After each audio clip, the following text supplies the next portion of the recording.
आप सभी को वेलकम करता हूं हमारी यूट्यूब चैनल ग्लोयर स्टडी पर।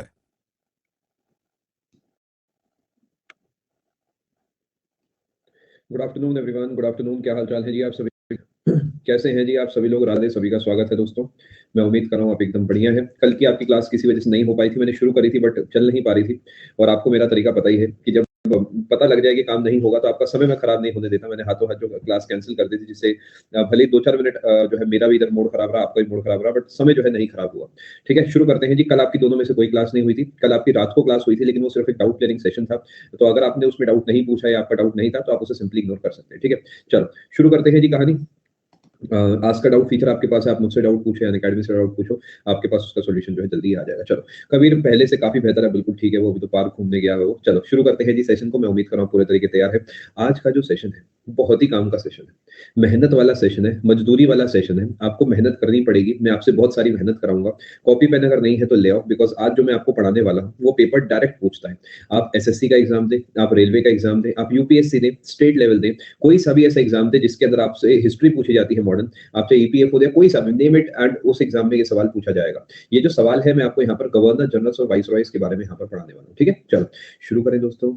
चलो शुरू करते हैं जी। बोरिंग होगा देखो थोड़ा सा, मैं ये बात तो आपको अभी बता दूं, थोड़ा सा बोरिंग होगा बट इंपॉर्टेंट होगा। मैं एडवांस में इसलिए बताता हूँ because I can understand the feeling. देखो ये सब चीजें ना हमारा पढ़ने का मन नहीं होता, थोड़ी सी बोरिंग है, याद करने वाली बातें हैं, बट फ्री के नंबर जब पेपर बांटने की कोशिश करता है तो वहां पर ये सवाल आपको देखने को मिलता है। ठीक है, मैं अपनी तरफ से पूरी कोशिश करूंगा कि इस टॉपिक में जान डाल दूं और बाकी देखते हैं। क्या पिछली क्लास में हमने इंटरिम गवर्नमेंट वाला पोर्शन पूरा कर लिया था क्या? एक बार कंफर्म करेंगे आप लोग?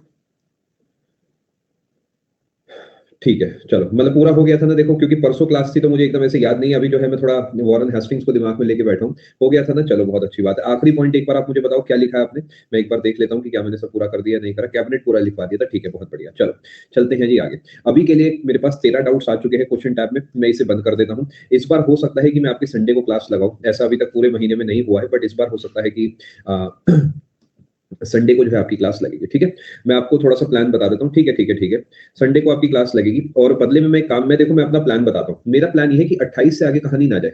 आपको 29 फ्री मिलेगा, 30 फ्री मिलेगा, 31 मिलेगा, 1 तारीख मिलेगी, 2 तारीख मिलेगी, यानी आपके पास कम से कम ये हो सकता है 3 तारीख के आसपास तक, मतलब मिनिमम 1 हफ्ता आप मान के चलो कि आपको मिलेगा। अब 1 हफ्ते में आप क्या करते हो इससे आपकी नीयत सामने आ जाएगी। क्यों फ्री मिलेगा ये मैं आपको बता देता हूँ। क्योंकि देखो अपना रिवीजन बहुत जरूरी है, रिवीजन के साथ साथ नया साल है, तो नए साल पे मैं सोच रहा था कि ये वाला ब्रैकेट देखिए जनरली कोई नहीं पढ़ना चाहता, मैं खुद भी जो है थोड़ा सा चाहूंगा कि मैं भी रिलैक्स करूँ और आप भी रिलैक्स करें। और सबसे इंपॉर्टेंट है मैथ्स, कई बच्चों की पीछे है, कई बच्चों की इंग्लिश पीछे है, तो ये सब चीजें करने का आपके पास बेहतरीन मौका है। यानी ये छुट्टी नहीं है, सिंपली हम इसमें कुछ और पढ़ेंगे। ठीक है जी, सुपर प्लैटिनम जो है अगले महीने की जो पहला हफ्ता है स्टार्ट हो जाएगा 5 जनवरी से। ठीक है, बैच इज लाइव, लिंक आपको दे दूंगा शाम वाली क्लास में। 5 जनवरी से मेरी क्लासेस उसमें स्टार्ट होंगी। ठीक है, चलो शुरू करते हैं, कहानी शुरू करें दोस्तों। अब प्लीज आप सारा फोकस जो है स्क्रीन की तरफ लगाएं। ठीक, अच्छा आपने हेडिंग डलवाई थी डिक्लेरेशन ऑफ इंडिपेंडेंस, उसमें क्या कराओगे? अरे सब बता दूंगा। अभी के लिए देखो आज के लिए मेरे साथ कोऑपरेट करो। ठीक है, क्योंकि ये डेटा अगर आप नहीं कवर करोगे तो नुकसान होगा। अभी के लिए आप यहाँ पे फोकस करेंगे, बाकी सारी बातें बाद में। ठीक है, चलो अगर आपको लगता है कोई टॉपिक ऐसा है जो बच गया ऐसा वैसा, तो आधा एक पेज छोड़ दो उसके आगे खाली। अभी के लिए हम एक नया टॉपिक पढ़ेंगे जो कि है गवर्नर जनरल्स एंड वाइसरॉयज। तो आप अपनी कॉपी में हेडिंग डाल सकते हैं। अगर आपको लगता है ना थोड़ा पोर्शन बच गया, अभी के लिए स्पेस छोड़ दो। अभी के लिए आप आधा पेज, एक पेज, जो आपका मन करे छोड़ दो, 2 पेज छोड़ दो, कोई फर्क नहीं पड़ता। अभी के लिए यहाँ पे फोकस करो। चलो अपनी जाने से पहले बात कर लेंगे गवर्नर जनरल्स एंड वाइसरॉयज। अब आप कहोगे सर इसकी तो पीडीएफ दे दो हमें, क्यों हमसे इतनी मेहनत करा रहे हो? बेटा एक बार गूगल करोगे ना, 10 वेबसाइट पे इसका ऑलरेडी पीडीएफ आ जाएगी। लेकिन अपने मन से पूछ के देखो, क्या कभी आप उस पीडीएफ से पढ़ पाए हो? सोच के देखो, नहीं पढ़ पाए ना, तो फिर यार, तो अगर पीडीएफ दे दूंगा तो फिर से वो ऐसी की ऐसी रखी रह जाएगी। तो थोड़ी सी मेहनत मैं आपसे करा लेता हूँ यहाँ पे। ठीक है जी, चलो फोकस करें। Governor generals and viceroys of India, हम स्टार्ट करेंगे वॉरेन भाई से और हम चलेंगे आगे की तरफ इंडिपेंडेंस तक। ठीक है, हम स्टार्ट करेंगे वहां से जहां से वॉरेन भाई आए थे और यहां से हम आगे की तरफ चलेंगे। अब कमेंट्स को मैं इग्नोर करूंगा, आप मेरे साथ मिलकर मेहनत करना। जो जो पेपर पूछता है वो मैं आपको यहाँ पे लिखवाऊंगा। फिर से याद दिला देता हूँ, ये एसएससी रेलवे और कॉम्पिटेटिव एग्जाम का कोर्स है, कोई बीए एमए की पढ़ाई नहीं है। तो हम SSC oriented, exam oriented, MCQ oriented data यहाँ पे कवर करने वाले हैं।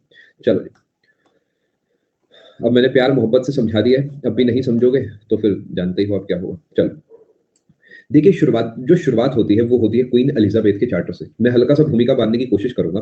जो चीजों की शुरुआत होती है वो है आपका क्वीन एलिजाबेथ, नोट करना है करें, नहीं करना ना करें, कोई फर्क नहीं पड़ता। क्वीन एलिजाबेथ एक रॉयल चार्टर देती है और वो चार्टर दिया जाता है 31 दिसंबर। क्वीन एलिजाबेथ प्रथम ऐसे लिख लेना 1600 को। और ये चार्टर जो है ये कहता है कि हमें कंपनी बनाएंगे। आपका ना रिवीजन भी हो जाएगा, इससे थोड़ा माहौल सही बन जाएगा। और इस चार्टर से क्या होगा जी, एक इंग्लिश ईस्ट इंडिया कंपनी बन जाएगी। अब इतना बड़ा एम्पायर हो गया था कि ब्रिटिश एम्पायर को एक टाइम पे कहा जाता था the empire on which the sun never sets. ये कहा जाता था ब्रिटिश एम्पायर को। कल को पूछ सकता है कौन से एम्पायर को कहा जाता था, ठीक है। यानी इसका मतलब ये है कि अगर पृथ्वी के सभी कोनों में मेरा कुछ ना कुछ होगा तो क्या हमेशा मेरे किसी ना किसी इलाके में धूप पड़ेगी। लॉजिक लगा के देखो कि अगर मैं पृथ्वी के चारों कोने पकड़ लेता हूँ, यहाँ पर भी मेरा मकान है, यहाँ पर भी, यहाँ पर सब जगह मेरा मकान है, पीछे की तरफ भी है, तो मैं कहूंगा जी मेरे घर में तो धूप हो रही है, यानी मेरे घर में तो अभी दिन हो रहा है, भले वो कौन से घर में हो। तो ये इस एम्पायर के बारे में कहा जाता था। इससे आप समझ सकते हैं कितना बड़ा एम्पायर होगा ब्रिटिश एम्पायर, ठीक है जी। चल, ये पहली स्लाइड थी आपकी। अब मैं आगे चलता हूँ और एक एक करके नामकरण करना शुरू करता हूँ। अपनी तरफ से मैं भूमिका बांध के रखूंगा, कमेंट्स आप मिनिमम करेंगे, ये मेरी गुजारिश है आपसे। चलो, अगर गुजारिश नहीं समझेंगे तो ऑर्डर दे दिया जाएगा। चलो, सबसे पहले हम बात करते हैं गवर्नर जनरल वगैरह के बारे में, ठीक है। सबसे पहले आता है एक इंसान गवर्नर ऑफ बंगाल बनके। ये फर्स्ट गवर्नर ऑफ बंगाल जो है ये हुआ करता था रॉबर्ट क्लाइव। जैसे रॉबर्ट क्लाइव था बंगाल का, ऐसे ही मद्रास बॉम्बे के पास भी अपने अपने थे, अभी के लिए इतना इंपॉर्टेंट नहीं, ठीक है। रॉबर्ट क्लाइव जो है आके बैठता है और ये आपको याद होगा 1757 के समय से 1772 के आसपास तक अनऑफिशियली ऑफिशियली बस कुछ संभालने की कोशिश करता है। फाइनली क्या होता है जी, यहाँ पर एक एक्ट आता है जिसका नाम है रेगुलेटिंग एक्ट ऑफ 1773। और ये क्या करता है, गवर्नर ऑफ बंगाल को बना देता है governor general of Bengal. Governor general of Bengal बना देता है, ठीक है जी। और बनता है first governor general of Bengal. जो मैं स्क्रीन पर लिख रहा हूँ वो आपको मेरे साथ साथ नोट करना है, वॉरेन हेस्टिंग्स। और आज हाथ थोड़े तेज चलाने हैं क्योंकि डेटा अपने पास काफी सारा है कवर करने को। वॉरेन हेस्टिंग्स बनते हैं first governor general of Bengal, ठीक है जी। अब इसमें क्या था, गवर्नर ऑफ बॉम्बे भी अभी बैठा है, governor of Bengal, governor of Madras भी बैठा है, बट अब वो इसके कंट्रोल में काम करेगा, ठीक है जी। यानी पहले 3 अलग अलग गवर्नर हुआ करते थे, अब क्या हो गया कि एक ही बड़ा गवर्नर हो गया जिसके कंट्रोल में बाकी दोनों काम करेंगे। और ये गवर्नर का नाम है वॉरेन हेस्टिंग्स, ठीक है। समझ गए क्या कहानी है दोस्तों। थोड़ा सा फ्लो बनाने की मैं आपके लिए कोशिश कर रहा हूँ यहाँ पे। इसके बाद मैं ताबड़तोड़ बल्लेबाजी करूंगा 2 पेज के बाद, फटाफट प्लीज नोट करें। चलो आगे चलते हैं। इसके बाद एक एक्ट आता है, काफी समय के बाद एक एक्ट आता है, थोड़ा समझने की हम कोशिश करते हैं। Charter act of 1833। बेटा अरे यार तुम कैसी बातें कर रहे हो, ये तो पहले से भी नोटेड है, आप इसे ना लिखें उस केस में। जिसे जो लग रहा है पहले से लिखा हुआ है आप उसे ना लिखें। इसमें क्या हुआ था, गवर्नर जनरल ऑफ बंगाल जो है, क्या ये पहले लिखा हुआ है, ये बन जाता है गवर्नर जनरल ऑफ इंडिया।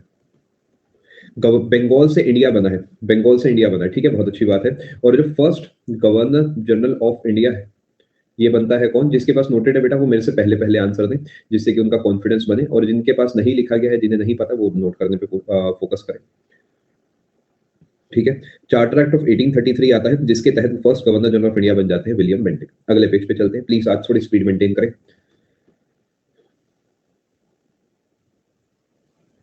ठीक है।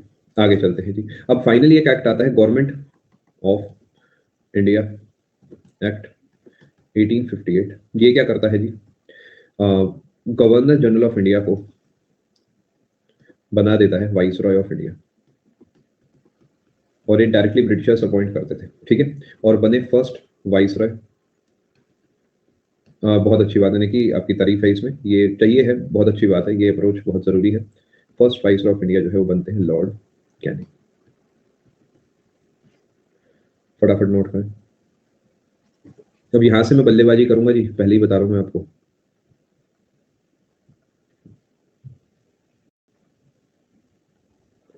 सब कंफ्यूज हो रहा है। सबसे पहले देखिए, आपको थोड़ा सा मैच्योरिटी यहाँ पे दिखानी होगी कि बिना ट्राई करे कंफ्यूज ना हो, एटलीस्ट ट्राई। अभी सेशन शुरू हुआ है, अभी हम कंफ्यूज हो जाएंगे तो फिर मतलब आप समझ रहे हैं, हम थोड़े से अपने पार्ट पे पाप कर रहे हैं उस केस में। इतनी जल्दी गिव अप ना करें। देखिए आप कोई इंस्पेक्टर बनने वाला है, कोई एएसओ बनने वाला है, तो उस तरीके का कोशिश करें। ऐसी हल्की सी प्यारी सी कोशिश ना करें, जान लगा के कोशिश करें। चलो, मैंने आपको क्या बताया है वो समझने की कोशिश करें अगले पेज पे। देखिए बुरा मत मानिएगा, जितना समय मैं आप लोगों पे दे देता हूँ ना छोटे-छोटे एक्स्ट्रा एफर्ट्स पे, आज के ज़माने में कोई नहीं करता। ये मैं इसलिए नहीं कह रहा कि मैं अपनी कोई तारीफ कर रहा हूँ, लेकिन ये रियलिटी है। आप एक बार कहीं ऑफलाइन या इन जनरल जाके पढ़ के देख लोगे ना, बस पीडीएफ डलवा देते हैं अपडेट सेक्शन में कि जाओ ये खुद पढ़ लेना। ये मतलब बहुत लोग तो कहते हैं अरे ये तो याद ही करना है, खुद याद कर लेना। मैं वैसा बिल्कुल नहीं करता, तो थोड़ा-सा एफर्ट आप भी लगाएँ। देखिए कहानी क्या है, 1757 में कुछ हुआ था, कोई बता सकता है? बैटल ऑफ प्लासी हुई थी और यहाँ से लेकर कहानी आगे चलती है 1772 तक या 1773 तक। 1773 से कहानी चलती है 1833 तक, 1833 से कहानी चलती है 1858 तक। ठीक है जी? यहाँ पर आया था क्लाइव बन के गवर्नर ऑफ बंगाल।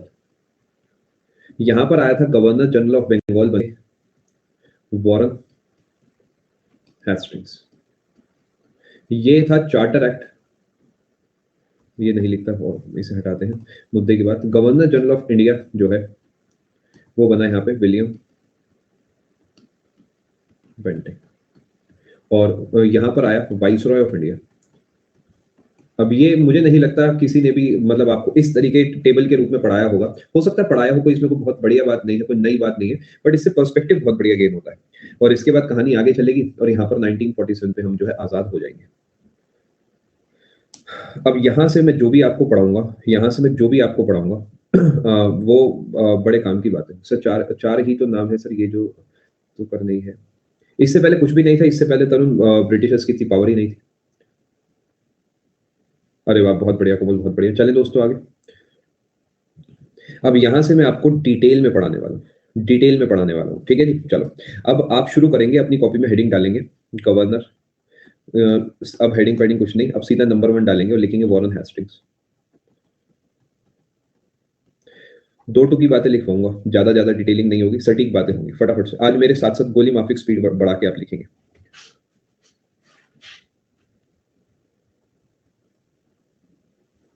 चलो, वॉरेन हेस्टिंग्स जो है ये 1773 से 1770 या कहेंगे 1785 तक जो है उस गद्दी पर बैठते हैं।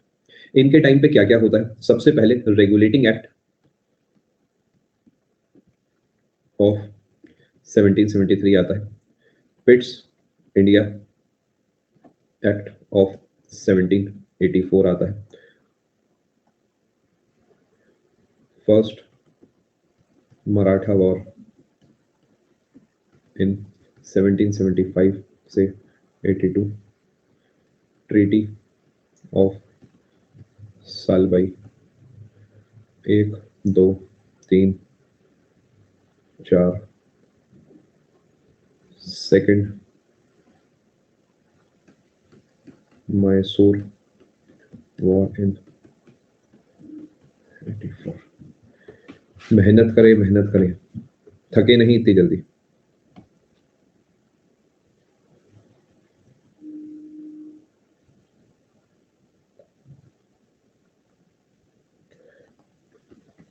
(1782) foundation of Asiatic Society of Bengal in 1784।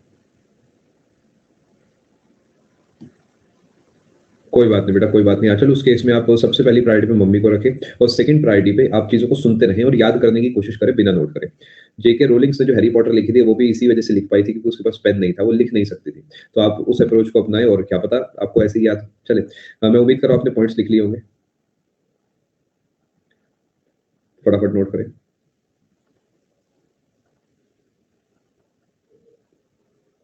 एक और पॉइंट लिखो, रोहिल्ला वॉर ऑफ 1774। अगर आप पिछले नोट्स खोल के बैठे तो आपको समझ आएगा कि अग्नि बैच है। मैं उम्मीद कर रहा हूँ इस एक लाइन से आपको फर्क महसूस हो गया होगा। इस बार मैं हमेशा की तरह मोर एंड मोर वाला अप्रोच चलेगा अपना। फटाफट नोट करें। अगर आपको लग रहा है कि उन नोट्स में इन नोट्स को ऐड नहीं करा जा रहा तो आप नए पेज से लिखना शुरू करें। थोड़ा हाथ चलाएं, कोई दिक्कत नहीं, कोई फर्क नहीं पड़ता। 2, 4, 5 पेज हम लिख लेंगे तो क्या हुआ।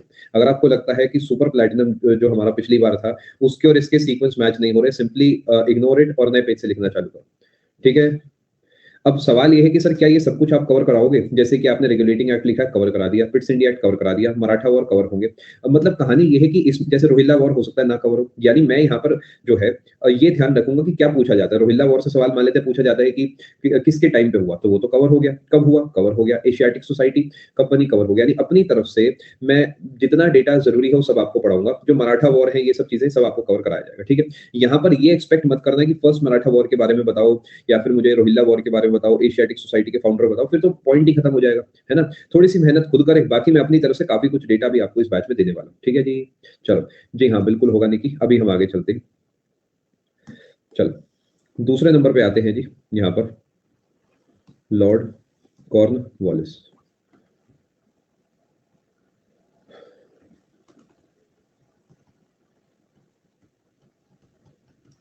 सेवनटीन 1886 से 1793। आज स्पीड बना के चले जी। Third Mysore war 1782, treaty of Seringapatam.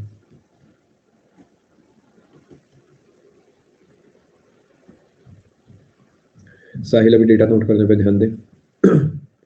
फटाफट नोट करें।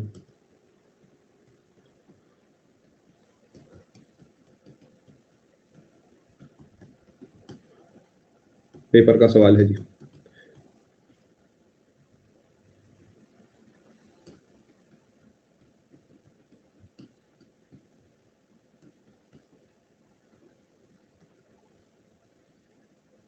इसमें क्या हुआ था लिख देता हूँ। Related to judicial, good afternoon, reforms and separation of revenue. जिसे लग रहा है कि डेटा याद नहीं हो पाएगा वो चद्दर ओढ़ के सो जाए। अगर वहां तक सच में जाना है तो डेटा याद करना पड़ेगा, बात खत्म, सीधी बात है। मैं हर सेशन में आके आपको प्यार मोहब्बत से नहीं समझा सकता क्योंकि वो आपकी आदत खराब कर देगा। जो सपने हैं उन्हें याद करें। 70,000 रुपये महीना सरकार अगर देगी तो बदले में आपसे इतनी मेहनत पहले करा लेगी वो। 70,000 रुपये का मतलब होता है रोज के करीब आप 3,000 रुपये कमाएंगे, क्योंकि आप 30 दिन काम पे नहीं जाते, आप 20 दिन काम पे जाते हैं। सुख सुविधाएं मिलेगी, सम्मान मिलेगा सोसाइटी से, घर वालों से, खुद के आगे सेल्फ रिस्पेक्ट बनेगी। तो भैया याद करना पड़ेगा। ये लल्लो चप्पो में नहीं करूंगा ज्यादा, आज बिल्कुल नहीं होगी। आज 2-4 की डांट जरूर पड़ेगी, मुझे ऐसा लग रहा है। ठीक है।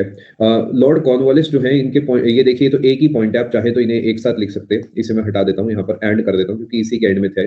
थर्ड मैसूर वॉर होता है, ट्रीटी ऑफ सेरिंगपट्टनम होती है, परमानेंट सेटलमेंट ऑफ बंगाल, और कॉर्नवालिस कोड। कॉर्नवालिस कोड क्या है मैंने यही बता दिया। बेसिकली रेवेन्यू, और बेसिकली जो रेवेन्यू है उसे अलग कर दिया गया था बाकी सभी कामों से, ठीक है। 1793 में आया था ये।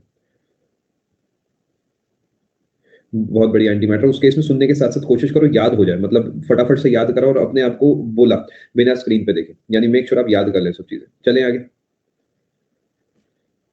चलो जी, जो इंपॉर्टेंट नहीं है उसके बारे में कुछ भी खास आपको नहीं बताया जाएगा। तीसरे नंबर पे आते हैं, सर जॉन शोर। इन्होंने कितना ही शोर मचाया, इनके बारे में किसने कुछ नहीं सुना। आप कहीं पर भी कुछ भी बड़े से बड़ा डेटा पढ़ेंगे तो इनके बारे में कुछ खास नहीं मिलेगा। बस एक ही चीज इंपॉर्टेंट है, वो है चार्टर एक्ट ऑफ 1793। और डिटेल में जाऊं क्या? चलो, battle of Kharda, Nizam versus Marathas. नहीं नहीं नहीं मेरे दोस्त, पूछना मत ये क्या है, बाद में, सारी बातें बाद में।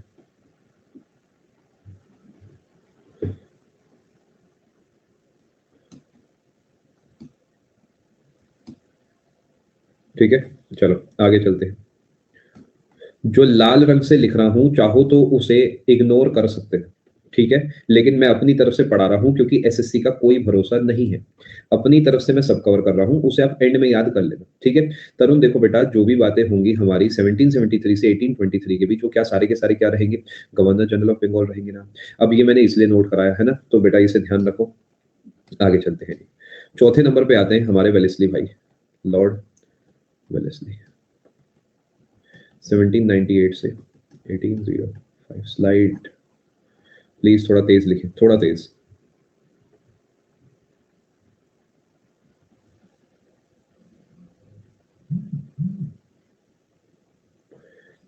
आज का सेशन लगा लेना और प्रीवियस ईयर देख लेना। कम से कम इस सेशन से कम मैं मान के चलता हूँ 25 से 30 सवाल आप पूछे गए एसएससी में, कम से कम बता रहा हूँ मैं। हिंदी वर्जन में भी सब चीजें सेम रहेगी बेटा, कोई खास फर्क नहीं है। Introduction of subsidiary. अब जैसे सब्सिडरी अलायंस है, ये आपको हिंदी में पढ़ना पड़ेगा कि हिंदी में इसे क्या बोलते हैं, बट बाकी ओवरऑल वेलेस्ले तो वेलेस्ले ही रहेगा। ये आया था 1798 में, ये भी ध्यान रखना। First alliance was with Nizam Leonardo, Nizam of Hyderabad.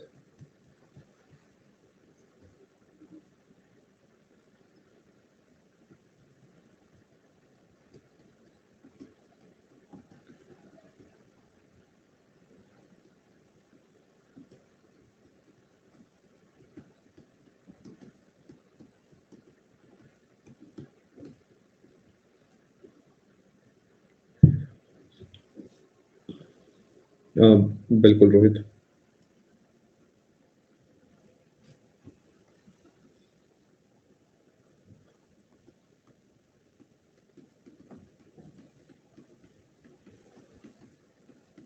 अब ये सवाल तो नहीं है ना किसी का, वसीन वसीन क्या है सर, ये सारे सीक्वेंस में है। पिछले बार आपका नॉलेज के बाद जो पढ़ा था।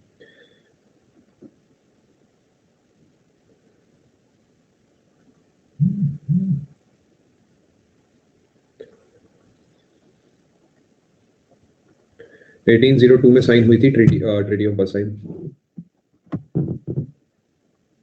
अब अगर मैं फिर से यहाँ पर पीपनी बजाता हूँ कि ट्रीटी ऑफ वर्साइल क्या है, कि तो आपको और मेरा दोनों का समय खराब है।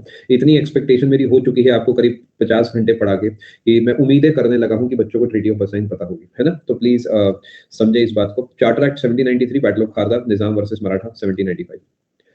चले आगे दोस्तों, चलो आगे बढ़ते हैं जी।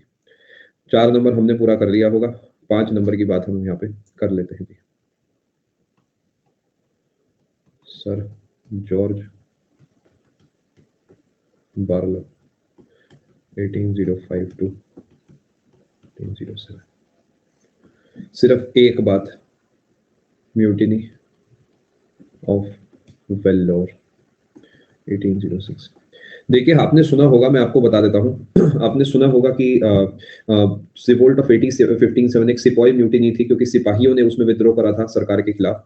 वो पहली नहीं थी, सबसे बड़ी थी, पहली नहीं थी। दिस वाज द फर्स्ट सिपाही म्यूटिनी। भारत में सबसे पहले जो जो सैनिकों ने विद्रोह करा था वो सिपाही म्यूटिनी ऑफ वेल्लोर में करा था 1806 में, क्योंकि उन्हें कहा गया था कि पगड़ियों की जगह आप लेदर से बनी हुई टोपियां पहनोगे।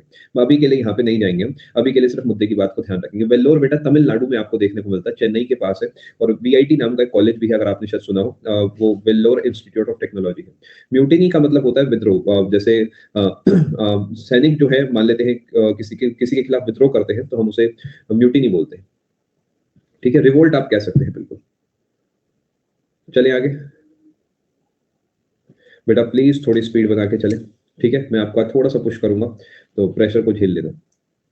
कोई फर्क नहीं पड़ता दिव्यांशी, क्योंकि बेटा ये तो पूरा वो होता है ना, सीक्वेंस होता है, प्रोसीजर होता है। तो एक साल ऊपर नीचे हमेशा चल जाता है, कोई फर्क नहीं पड़ता, क्योंकि एक दिन ऑफिशियली नहीं होता। आजकल तो हम क्या करते हैं, किसी की शादी है तो एक दिन है, पता लग गया जी इस तारीख को उसकी शादी हुई थी, कहीं पर उद्घाटन है, डेट पता लग गई। मैं कहता हूँ जी ये पुल मेरे घर के पास 2015 में बना था, बट 2014 भी कह सकता हूँ, 16 भी कह सकता हूँ, पुल तो 10 साल में बनता है। तो कुछ ऐसी कहानी है, ठीक है, थोड़ा ऑप्शन डिपेंडेंट है। आगे चलते हैं जी, 5 नंबर मैंने आपके लिए लिख दिया, आगे बढ़ते हैं।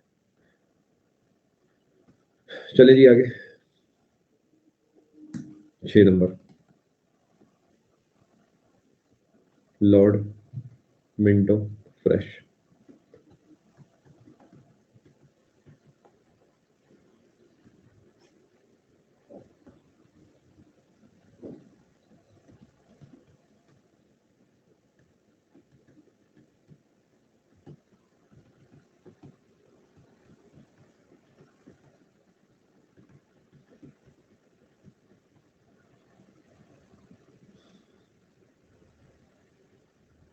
ये सारथी बेटा, आप लोग फोकस से हट रहे हैं। मैं आपको बस ये बताना चाह रहा हूँ क्यों कुछ बच्चे सिलेक्शन ले जाते हैं और क्यों कुछ बच्चे जो है चूक जाते हैं। कंसंट्रेशन इसी को कहते हैं कि आप जो कर रहे हैं आपको सिर्फ वो करना चाहिए। कायदे से तो आपको कमेंट सेक्शन भी अपना ऑफ रखना चाहिए। अगर आप वो स्लाइड के लिए परेशान है तो खुला रखें, अदर देन दैट मुझे नहीं लगता आपको कुछ भी लिखना चाहिए। आप कभी भी देखो, मैं इतना किसी क्लास में नहीं डांटता हूँ। आप हर क्लास में बातें करते हो, मुझे खुद में मजा आता है, मैं भी करता हूँ, आप भी करते हो, है ना? ये मैं ही तो अलाउ करता हूँ कि बातें करो, हंसी मजाक करो। बट जिस सेशन में नीड नहीं है, जिस सेशन में आपको दिख रहा है चीजें भारी है, उस सेशन में समझदार बन जाओ, है ना? आपको पता होना चाहिए कि कब क्या करना है, कब क्या नहीं करना। ये वो 10% है जब आपको मतलब थोड़ा सा सिंसियर होना होगा। कोई बात नहीं, चलो फटाफट नोट करें बेटा। चलो 7वां नंबर, लॉर्ड हेस्टिंग्स। अब ये इनकी गलती है, मेरी तो है नहीं कि हेस्टिंग्स नाम के 2 इंसान ये ले आए। मैं क्या ही कर सकता हूँ मेरे भाई और बहन, मैं मजबूर हूँ। 2 है जी हेस्टिंग्स, ठीक है? 1813 से 1823 तक ये भाई रहेंगे। ये सादे हेस्टिंग है, वो वारेन हेस्टिंग थे, ठीक है? ये लॉर्ड हेस्टिंग्स के नाम से जाने जाते हैं। इनके टाइम पे क्या-क्या हुआ? एंग्लो नेपाल वॉर 1814 से शुरू हुआ था, 2 साल लमसम चला था 1816 तक। और इसी के साथ लिख देता हूँ ट्रीटी ऑफ सगौली, SAGAULI। ये तो बहुत ही इंपॉर्टेंट सवाल है। नेपाल, जो नेपाल आज है, वो बहुत छोटा नेपाल है अगर आपको पता हो तो। ये जो हिमाचल वाला हिस्सा, सिक्किम वाला हिस्सा, उत्तराखंड वाला हिस्सा, ये सब पहले नेपाल हुआ करता था। इससे डबल होगा नेपाल।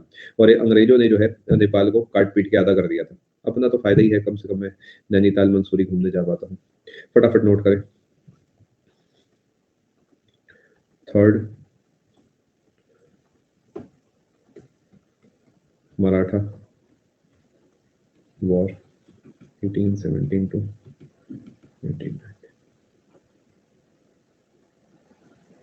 अच्छा, बहुत बढ़िया रोहित।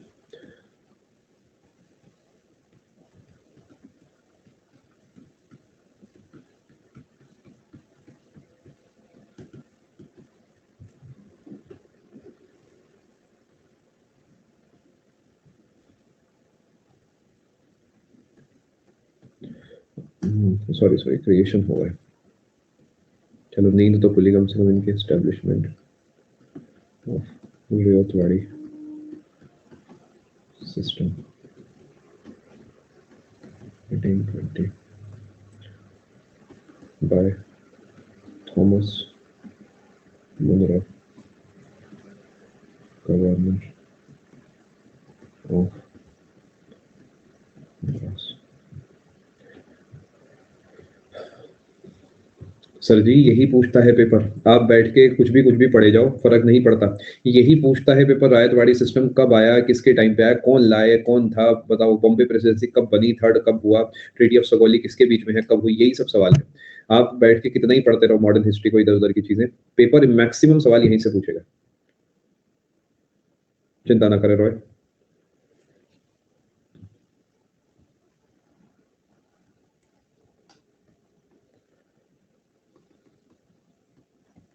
एक ये और पॉइंट ऐड कर लो, ट्रीटी ऑफ सिंथिया 1870। Thomas Munro, THOMAS MUNRO। बेटा अभी नहीं, अभी नहीं आयुष्मान, फटाफट नोट करें। चलो,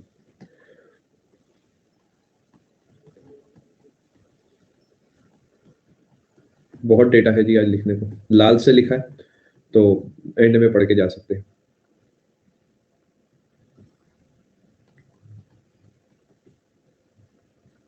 बर्माइज म्यांमार, बर्मीज वॉर का मतलब म्यांमार वाला इलाका।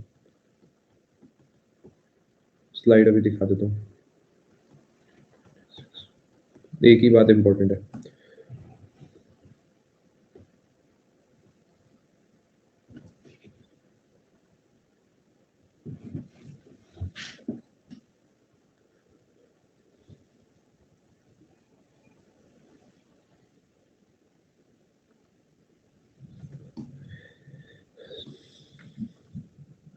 जी हाँ, सब कराया जाएगा।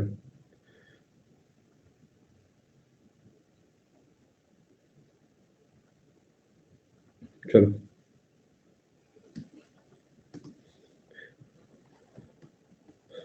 Lord।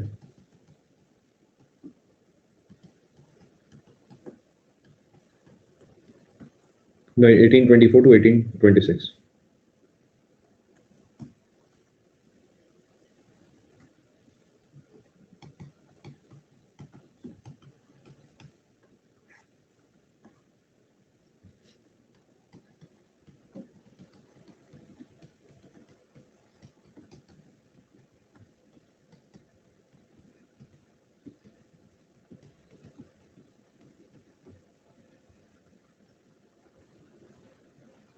एक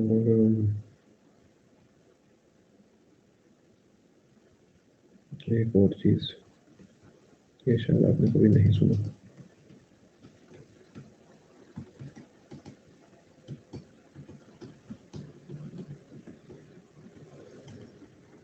नाम की ही बातें हैं, परपेचुअल फ्रेंडशिप का मतलब ऐसी, मतलब जिंदगी भर की कभी ना खत्म होने वाली दोस्ती, सिर्फ और सिर्फ कहने की बातें।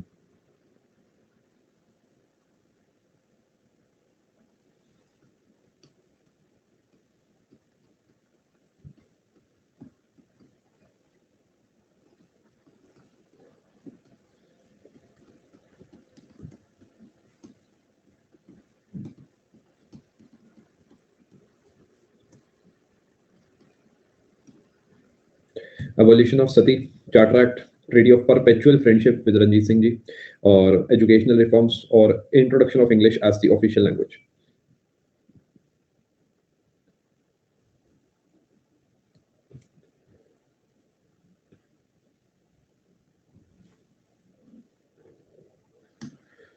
नॉट इम्पोर्टेंट, बाकी क्या पता। लॉर्ड मेटकैल्फ, अपनी तरफ से तो मैं सब पढ़ाऊंगा, एक ही चीज इंपॉर्टेंट है, new press law, basically restrictions on press. News agencies के लिए बहुत सारे रेस्ट्रिक्शंस क्रिएट हुए थे इनके समय, एक ही साल के लिए आए थे, तो कुछ खास बनता नहीं है यहाँ से। चलें आगे। Lord Auckland. आज स्पीड आपको मेरी ज्यादा दिख रही होगी।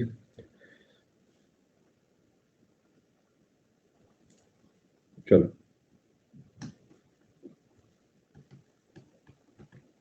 कुछ खास सवाल नहीं पूछे गए हैं यहाँ से।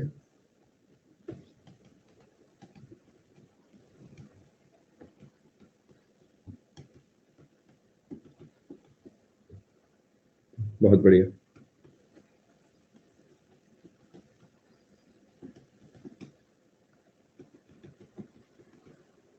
जो लाल से लिखा गया है वो आप चाहें तो एंड में पढ़ सकते हैं, पहले बाकी याद करेंगे आप।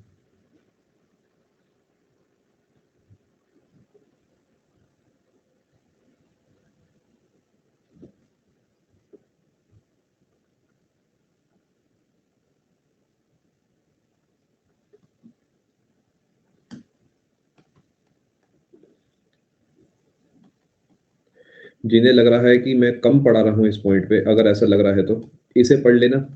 उसके बाद जो किताब, जिसका सेशन, जिस कैटेगरी का सेशन देख के आना हो देखाना, कोई सी किताब पढ़ लेना, समझ जाओगे कि ये जो डेटा दिया जा रहा है कितना है।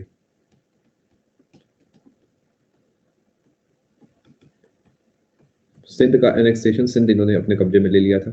देख, अगर आप नोटिस कर रहे हैं तो पिछली तीनों स्लाइड मैंने लाल रंग से लिखी है, क्योंकि मुझे ऐसा लगता है कि पेपर यहाँ से गंदे सवाल नहीं बना पाएगा। बट फिर भी मैं पढ़ा रहा हूँ, उसका फायदा देखो क्या है कि कभी कभार सवाल बन जाता है तो आपको अंदाजा मारने में, ऑप्शन को देखकर कुछ जुगाड़बाजी लगाने में थोड़ी सी मदद हो जाती है। और एक कंटिन्यूटी बनी हो तो मजा भी आता है पढ़ने में, कि अगर मैं सीधा ही मान लेते हैं, सीधा ही मैं आपको 35 के बाद सीधा ही 44 लिखवा दूंगा तो मजा नहीं आएगा। तो इससे कंटिन्यूटी भी आपकी बनी रहती है।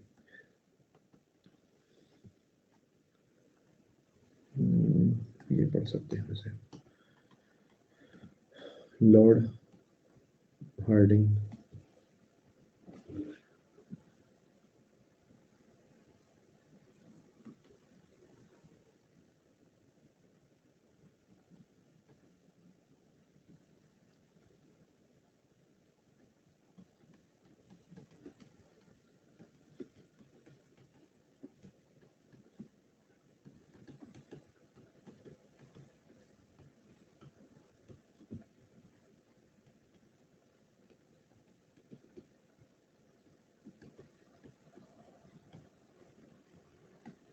लॉर्ड एलन बोरो है, एनेक्सेशन ऑफ सिंध 1843। फटाफट नोट करें। ग्रीन पहले पूरा पेज होने दें, उसके बाद कमेंट करें।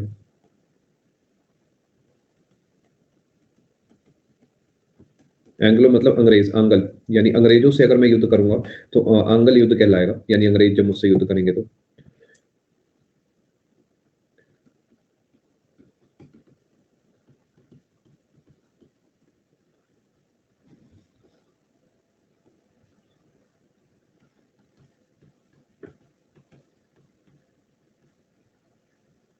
फटाफट नोट करें जी। पानी पी लेता हूँ जब तक।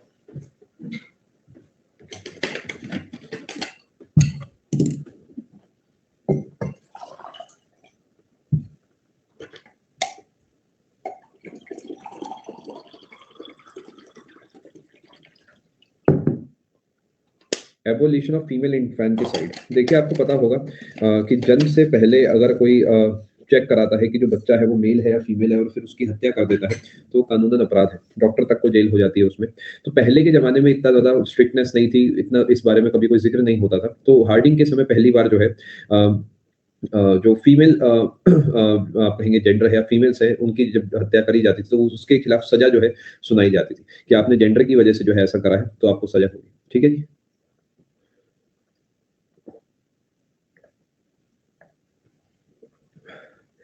बिल्कुल आप इंक्लूड कर सकते हैं जो करना है। चलो जी, चले जी आगे। अभी तक जो मैंने आपको लिखवाया है मैं उम्मीद कर रहा हूँ आप नोट करते चल रहे हैं, फोकस से ना हटे। 13 नंबर हमने लिख लिया, 14 नंबर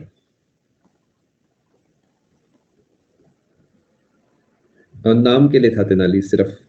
देखो इन्हें ये जो लिख कर दे रहे हैं वो कुछ हो नहीं रहा है, ये फुल कॉन्फिडेंस से झूठ बोलने वाले लोग हैं। अरे भैया, जन्म के बाद हत्या हो सकती होगी क्या? जो बच्चे पूछ रहे अल्ट्रासाउंड था या नहीं था, या कैसे पता लगता था, या तब ये सब था नहीं था, जन्म होते ही तो हत्या हो सकती है। ठीक है, चलो। लॉर्ड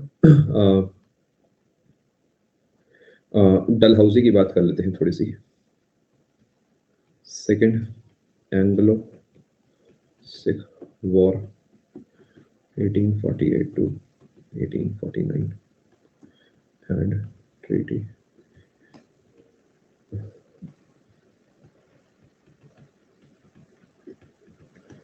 पंजाब 1849। याद है दलीप सिंह जी को कोहिनूर लेके भेज देते हैं, वो वाली कहानी है।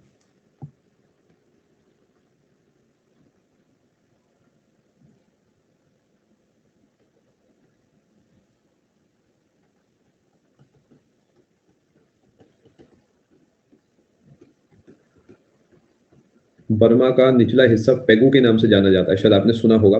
Pegu Yoma, Arakan Yoma, Pegu वाला जो हिस्सा है वो भी इन्होंने कब्जे में ले लिया था।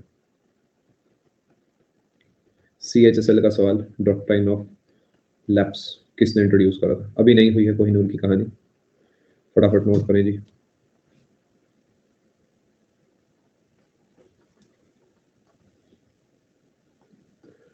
फुट्स डिस्पैच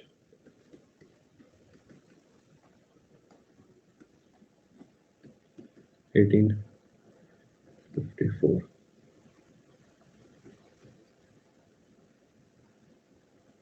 ये 1848 के आसपास की कहानी है। 1848 में सतारा को कंट्रोल में लिया गया था।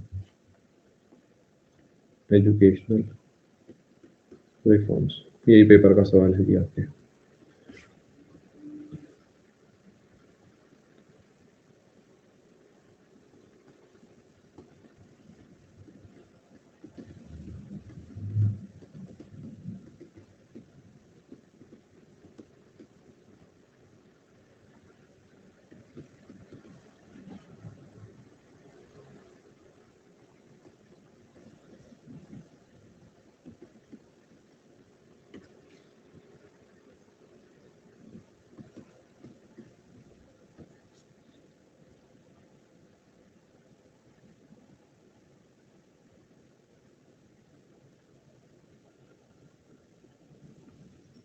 एक और पॉइंट ऐड करो, विडो।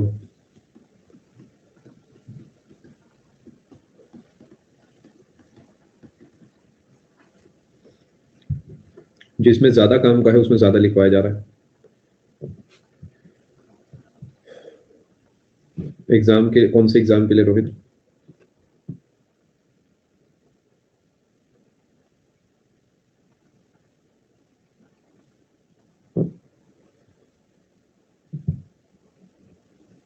ठीक है जी, चलो आगे चलते हैं। अगले पेज पे इसी से जुड़ा पॉइंट लिख रहा हूँ, 14वें नंबर से ही। टेलीग्राफ एंड पोस्टल सर्विसेज, ये भी इससे जुड़ा है। 1839 बेटा।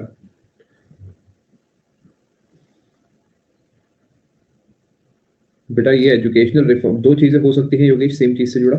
ये वुड्स डिस्पैच जो है, ये चार्ल्स वुड नाम के एक इंसान थे जिन्होंने वुड्स डिस्पैच बनाया था, जिसमें कहा था कि स्कूल में ये वाली भाषा चलेगी और बड़े होकर ये भाषा चलेगी। ऐसे अलग अलग था, मतलब एजुकेशनल रिफॉर्म से बेटा एक से ज्यादा चीजें जुड़ी हो सकती है। पोस्टल सर्विसेज जो है, ये 1854 के समय की बात है। एक्ट आता पोस्ट ऑफिस एक्ट 1854। चलें आगे, कंफर्म करें जी, भागूं आगे। चलो जी, अब हम पहुंच गए हैं 14 नंबर पॉइंट पे। अब आते हैं, ब्रेक ब्रेक कुछ नहीं है अभी जी, आज तो ब्रेक ही ब्रेक है। जमन चाहे एक बढ़िया सा बहाना खुद को मारो और टाटा बाय बाय कह दो कि ये तो मैं पीडीएफ से पढ़ूंगा, ये तो मैं बाद में पढ़ूंगा, ये तो मैं बुक से पढ़ूंगा, और ये तो मैं यूट्यूब से पढ़ूंगा। 1856 से 1857 last governor general of India. And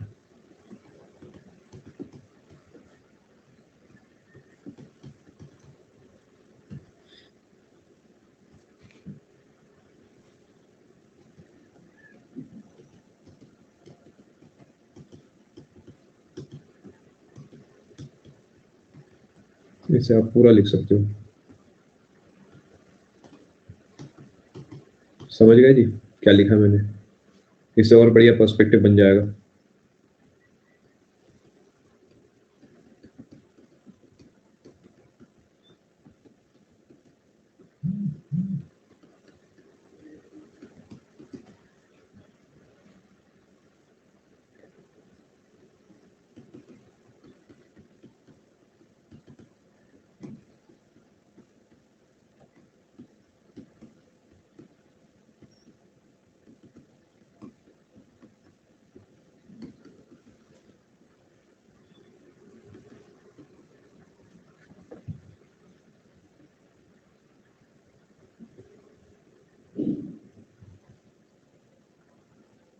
बेटा इसी बीच में आया था ना रिवोल्ट ऑफ 1857 का, गवर्नमेंट ऑफ इंडिया एक्ट, तो उसने इनके नाम को बदल दिया था। तो वो गवर्नर जनरल आखिरी भी यही माने गए, और अगले दिन जब ये उठे तो पिकाचू रायचू बन चुका है, यानी अभी पहले वाइस रॉय भी हो गए। यानी सिर्फ गद्दी का नाम बदला था ना, ऐसा कुछ है। वाइस रॉय का क्या रोल? तौबा तौबा तौबा, हे बालक, ऐसी बातें ना करो। 1857 में बनी थी ये सब यूनिवर्सिटीज। जी हाँ राघव।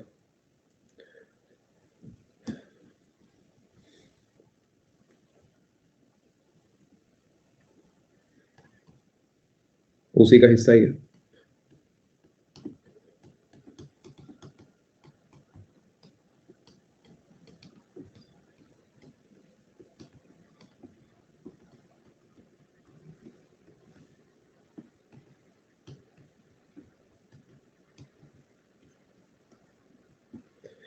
बेटा सिर्फ नाम का फर्क है, और रक्षा जो गवर्नर जनरल था वो कंपनी एसोसिएटेड सबसे बड़ा इंसान था, और जो वाइस रॉय है वो एक प्रेसिडेंट टाइप की पोस्ट हो गई, यानी वो ऑफिशियली सरकारी नौकरी में आ चुका है, और वो सरकार का, क्वीन का रिप्रेजेंटेटिव है भारत के अंदर। जब वो गवर्नर जनरल था तो वो कंपनी का हेड था, अब वो क्वीन का रिप्रेजेंटेटिव बन चुका है।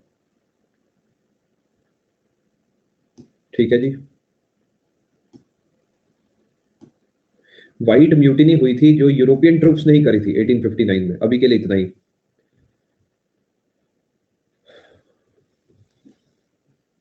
इसके अलावा transfer of control from English East India company to British crown. ठीक है जी, ये तीन काम हुए थे Lord Canning as viceroy जब वो हुआ करता था। समझ गए जी? यानी पहला वाइस रॉय कौन हो गया? लॉर्ड कैनिंग हो गया।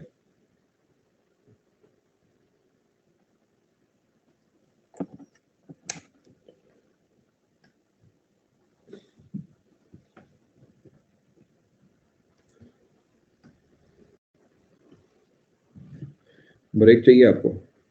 अभी देते हैं।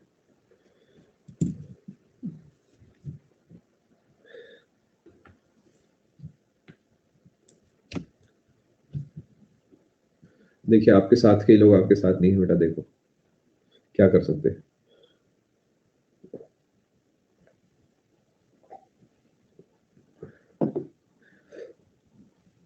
जी हाँ, कैनिंग फिर से आएँगे। देखिए वही कैनिंग है, जैसे आप आज इंस्पेक्टर बने हैं, कल आप सुपरिटेंडेंट बन गए, तो आप सेम रहेंगे, आपकी पोस्ट बदली है ना बस। तो ये वही कैनिंग है जो कि सेम ही इंसान है जो 2 अलग-अलग पोस्ट पे है, ठीक है? यानी आपका प्रमोशन हो गया एक तरीके से, पोस्ट बदल गई है आपकी। चलिए आगे। अब अगर मैं आपसे कहूँ कि टोटल 15 हमने गवर्नर जनरल पढ़े हैं, तो क्या आप बात समझ गए? 15वें नंबर पे आते हैं कैनिंग भाई, थोड़ा सोच के देखें। और अगर मैं आपसे कहता हूँ कि मैं वाइसरॉयज़ पढ़ा रहा हूँ, तो क्या पहले नंबर पे आएँगे वाइसरॉय में लॉर्ड कैनिंग? अब मैं नई लिस्ट बना रहा हूँ और अब मैं वाइसरॉयज़ की लिस्ट बना रहा हूँ, तो क्या मैं अगले पेज पे दूसरे वाइसरॉय का नाम लिखने की कोशिश करूँगा? तो दूसरे वाइसरॉय जो हैं, वो है लॉर्ड एल्गिन प्रथम। इन्हें कोई नहीं जानता, इन्हें मैं भी नहीं जानता, इन्हें आप भी नहीं जानते। सिर्फ़ एक ही सवाल बनेगा तो बनेगा कि वहाबी मूवमेंट जो है वो किसके समय हुआ है? 1862 बस। वो भी बना तो बना, वरना चांसेस ना के बराबर है। जितना सब्जी में नमक होता है, उतने ही चांसेस हैं इसके पूछे जाने के। जो चांसेस हैं, समझ रहे हो? फटाफट नोट करें। जी हाँ, देखिए काउंट का ऐसा कुछ भी फिक्स नहीं है राघव, मैंने एक साथ पढ़ा दिए हैं क्योंकि मेरा मन था वाली बात है। कई जगह आपको कोई गिनती भी नहीं दिखेगी, बस सीक्वेंस में लिखा हुआ है, कोई फ़र्क नहीं पड़ता। चलिए जी आगे, अगली बात कर लें आपके साथ आप कहें तो। John Lawrence.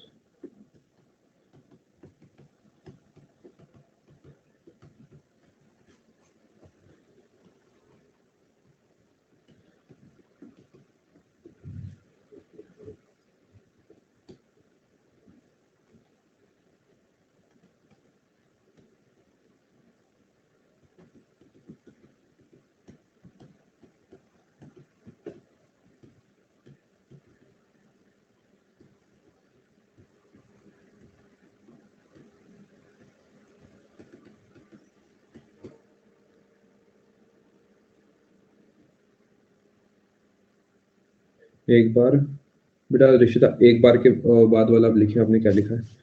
डाउट सेक्शन बेटा अभी नहीं खोलूँगा क्योंकि बहुत सारा कंटेंट ना आपको कवर कराना है, तो एक बार ये हो जाए उसके बाद डाउट सेक्शन खोलूँगा आपका। लास्ट स्लाइड, क्या बात कर रहे हैं? इतना फैंसी काम। देखिए, हम आपके ज़माने के नहीं हैं, हम थोड़े-से पुराने हैं आपको मैं बता दूँ।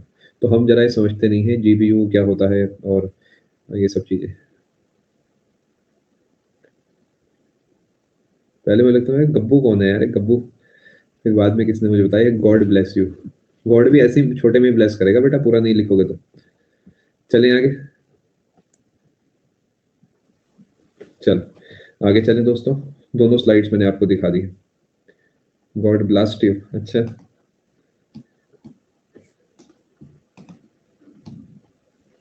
चलिए जी आगे। हाई कोर्ट्स लिखा है, स्पेलिंग में गलती है, मैं इसे सही कर देता हूँ, हाई कोर्ट्स है। चल स्टैंड अप में ट्राई करें। अरे यार बस ऐसे ही है ना, फिर देखो दोनों में से एक ही काम कर सकता हूँ। स्टैंड अप में थोड़ा अलग तरीके की बातचीत होती है, इसमें अलग तरीके की बातचीत है, तो ये एक इंसान दोनों में से एक ही काम कर सकता है। तो मैं यहीं पे जो स्टैंड अप हो सकता है वही कर रहा हूँ। चलें आगे। चलें आगे। अब आते हैं जी, कहाँ तक हो गया? 69 तक हो गया।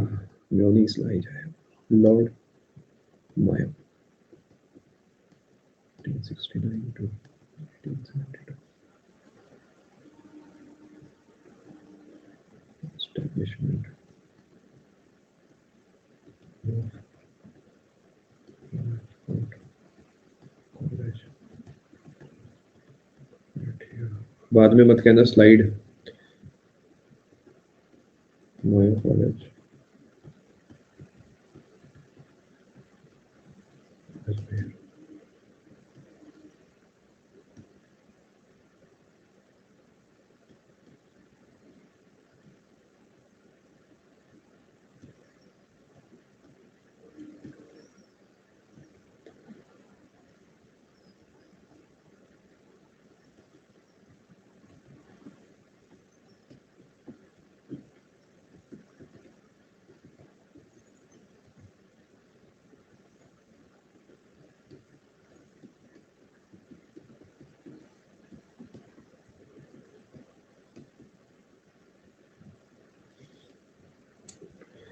फटाफट नोट कर लीजिए।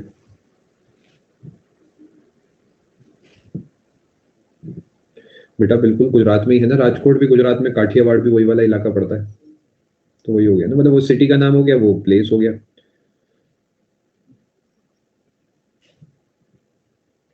ब्रेक अभी दे देंगे आपको। हाँ, नॉर्थ बुक है, नॉर्थ ब्रूक है, बिल्कुल अरे आप सही लिख रहे हैं, 3-4 साल के लिए, 4 साल के लिए। 2 मिनट का ब्रेक चाहिए क्या आपको? ब्रेक चाहिए तो ट्रू पे क्लिक करें, नहीं चाहिए तो फॉल्स पे करें, चाहिए तो ट्रू पे, नहीं चाहिए तो फॉल्स पे।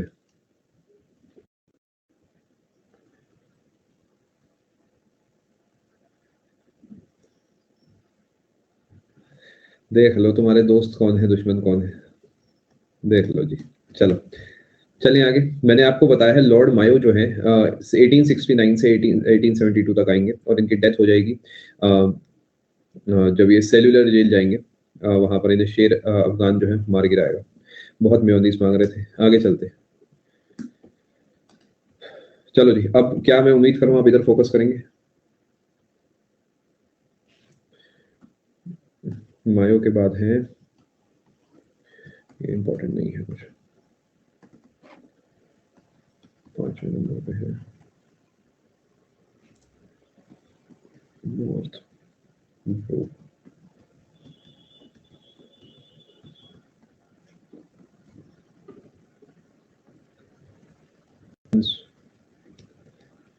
वेल्स आए थे भारत में 1875 में, एक कूका मूवमेंट हुआ था पंजाब में।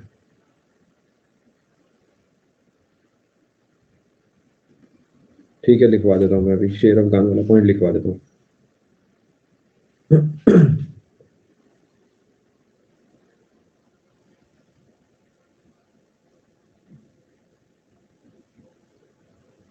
75 के आसपास मेड्यूसा, कुछ फिक्स नहीं है, 75 76। चलें आगे। डेटा थोड़ा सा यहाँ लिख देता हूँ। डाइड, किल्ड,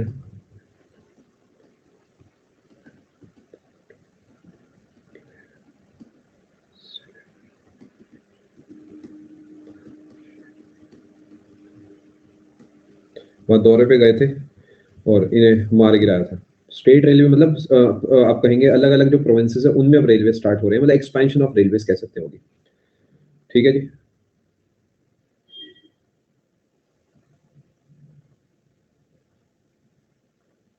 इंग्लैंड की हिस्ट्री में मुझे नहीं लगता इंग्लैंड में कुछ इतने पढ़े लिखे लोग होंगे जो इतनी मेहनत करते होंगे, ऐसे ही लगता है मुझे। वो मेहनती सबसे ज्यादा इंडियंस लगते हैं मुझे पूरी दुनिया में। बताओ 6-7 में से 6 दिन कौन काम करता है? बाकी देशों में ऐसा चलता है कि सैटरडे संडे बिल्कुल पूर्णतः ऑफ होता है, ये नहीं होता घर पे बैठ के पढ़ रहे हैं रात को 12 से 2 पढ़ रहे हैं, सुबह 6 बजे, इतना मेहनत नहीं करता कोई। हम मतलब बहुत मेहनत करते हैं। अभी बीटेक वाले हैं, क्या करेंगे, चाइना जापान कोरिया निकाल लेंगे, यही तो है ना। यही तो तुम बातें नहीं समझते जीवन की। मैं तुम्हें खुश कर रहा हूँ, तुम खुद को दुखी कर रहे हो, लाहौर विलाकुवत। खैर आगे चलते हैं। गए नहीं है जापान में, ये बस यूट्यूब शॉर्ट्स जो है ना इसने बवाल कर रखा है जीवन में। आगे चलते हैं। चले जी आगे। नॉर्थ ब्रुक से भी कुछ खास नहीं बनता है पॉइंट, यहां से 6 नंबर से बन सकता है। लॉर्ड लिटन 1876 से 1880। ब्रेक आपको दे ही दूंगा, अभी कहानी थोड़ी लंबी है, 2 मिनट का ब्रेक मिलना ही चाहिए, थोड़ा सा जो है दिमाग शांत हो जाएगा। इस पॉइंट के बाद ब्रेक आपको दे दूंगा। एक काम करते हैं, यहीं पे ब्रेक दे देते हैं, थोड़ा सा आपका मन शांत हो जाएगा। 1 घंटे थोड़ा सा है ना फ्लो बनना चाहिए, 1 मिनट का 2 मिनट का ब्रेक है आपके पास। कमेंट्स कम रखें, थोड़ा मन को शांत करें, और इसमें मैं आपकी थोड़ी सी मदद भी करता हूँ। चलो जी, ये ब्रेक ऐसा ही होना चाहिए ना, ब्रेक फील होना चाहिए आपको, ये आपका ब्रेक है 2 मिनट का, आप चाह कर भी कुछ नहीं लिख सकते। चलो, अंगूठे भी काटने पड़ेंगे इनके।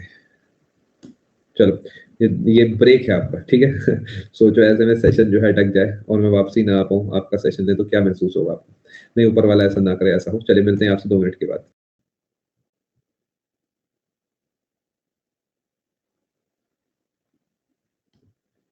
एक बार कंफर्म करें आप सभी को आवाज साफ आ रही है?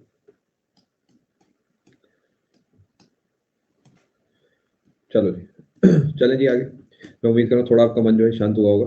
ये सच में ब्रेक था ना, मतलब ऐसे ही होना चाहिए ब्रेक की, मतलब ऐसे ही होना चाहिए यार, आराम मिलता है थोड़ा दिमाग को। चलो आगे चलते हैं जी। चलो, लॉर्ड लिटन की बात हम थोड़ी सी करते हैं, ठीक है जी। 1876 से 1880 तक आएगी, मेरे हिसाब से इंपॉर्टेंट है। अब यहाँ पर सबसे पहले जो मैं आपको बताना चाहता हूँ वो ये है कि एक बनी थी फेमाइन कमीशन, ठीक है, और इसके जो प्रेसिडेंट थे यानी हेड थे वो थे रिचर्ड, ये मुश्किल सवाल बनेगा, स्ट्राकी या स्ट्राची जो भी ये होगा, ये बनी थी 1878 में। अभी के लिए शॉर्ट में बताता हूँ कहानी क्या है। देखिए, बहुत सारे इलाकों में फेमाइन्स आई थी,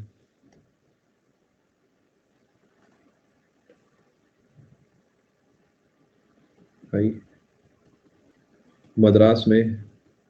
फेमाइन का मतलब कोई बता सकता है क्या है? जब तक मैं आपके लिए नाम लिख देता हूँ। बॉम्बे में, मैसूर में, भुखमरी, तबाही, बिल्कुल सही, बिल्कुल सही। सूखा ड्रॉट होता है बट हाँ एसोसिएट कर सकते हैं। हैदराबाद में, पंजाब में, बहुत इलाकों में जो है भुखमरी टाइप हो गई, खाना नहीं था और मतलब सिचुएशन खराब हो गई, ठीक है। तो इसको लेके एक फेमाइन कमीशन बनाई गई। ये जो है दो तीन साल के अंदर बहुत इलाकों में जो है फेमाइन आई थी, उसमें कमीशन बनाई गई थी, फेमाइन कमीशन, जिसके प्रेसिडेंट का नाम है रिचर्ड स्टार्कले, स्टार्चे, जैसा भी जो भी इसका अगले का नाम होगा। अगले नंबर पे वर्नाकुलर प्रेस एक्ट।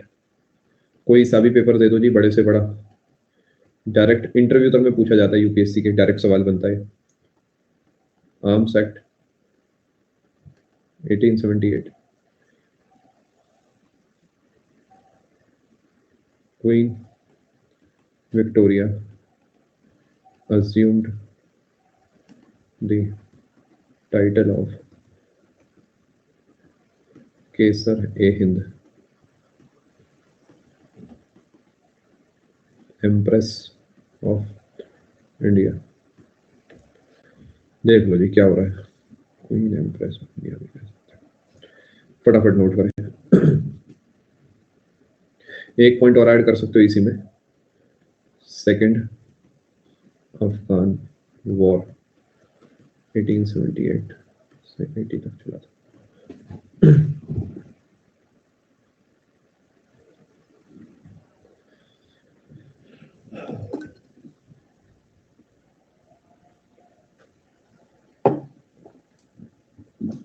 अभी के लिए श्रोता डिस्कशन नहीं होगा इसका बेटा।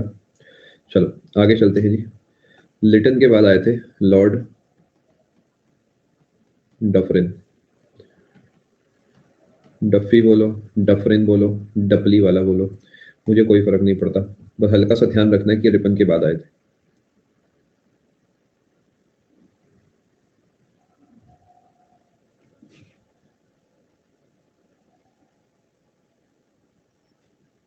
हम एक बीच में रह गया क्या? देखो जरा कोई रह गया क्या? 80, हाँ 80 से 84 रह गया। हाँ सही करा आपने, बता दिया। रिपन भाई तो रह गए,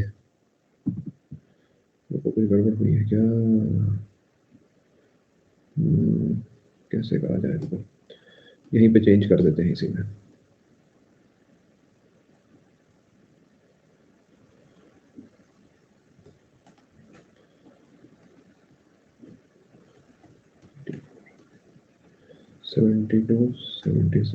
अब सही है ना?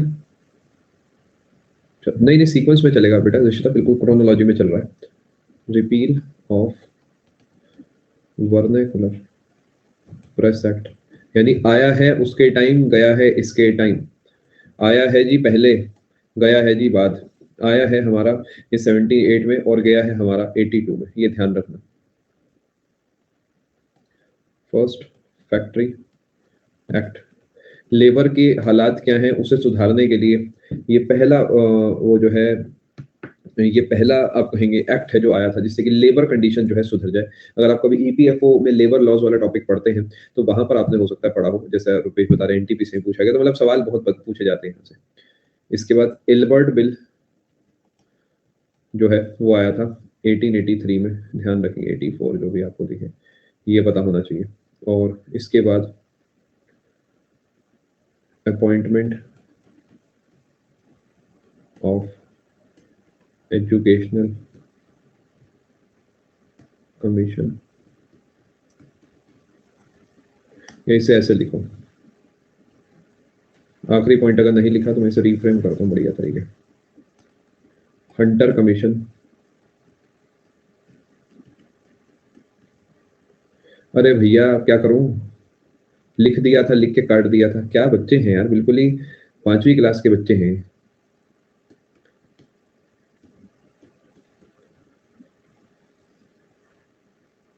Hunter commission on education. तुमने बड़ा कोई जज हो तुमने सुप्रीम कोर्ट में किसी को फांसी का फैसला लिख दिया था तुमने, अब तुम उसका पेन भी तोड़ चुके तुम। अपनी कॉपी पे 2 वर्ड वर्ड लिखे, उसे काट दिया, तो क्या हो गया इसमें? हंटर कमीशन ऑन एजुकेशन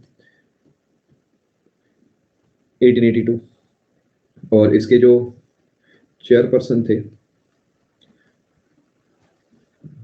वो थे विलियम हंटर। हंटर कमीशन दो हैं, अगर आपने कभी पहले इतिहास ढंग से पढ़ा है तो ये एजुकेशन वाली हंटर कमीशन है। तो ऑप्शन बहुत बार कंफ्यूजिंग आते हैं। एजुकेशन वाली हंटर कमीशन 1880s में आई। ठीक है जी।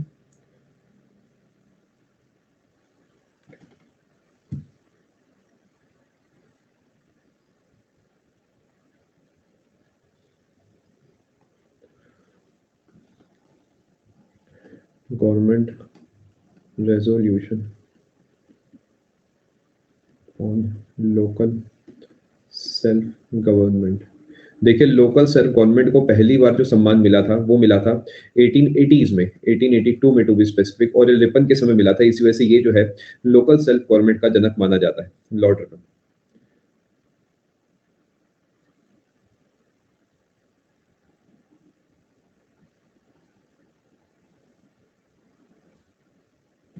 चले जी आगे।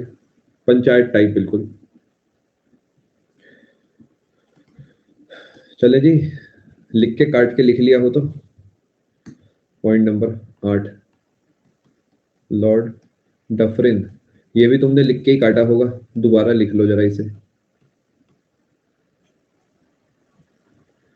Third Burmese war. अब तो मन हो रहा है इन्हें पूरा पेज लिखवा के कटवा दूं, इनका मन ही उतार दूं इनके नोट्स से। Third Burmese war. सर जी, इस पे 4 चांद लगा देना, ये इतना इंपॉर्टेंट है कि बस मैं क्या बताऊं।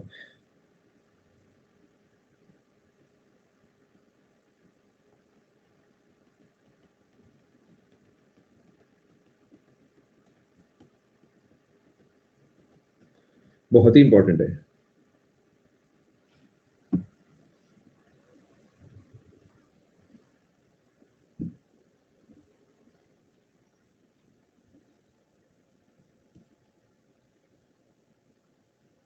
चले जी।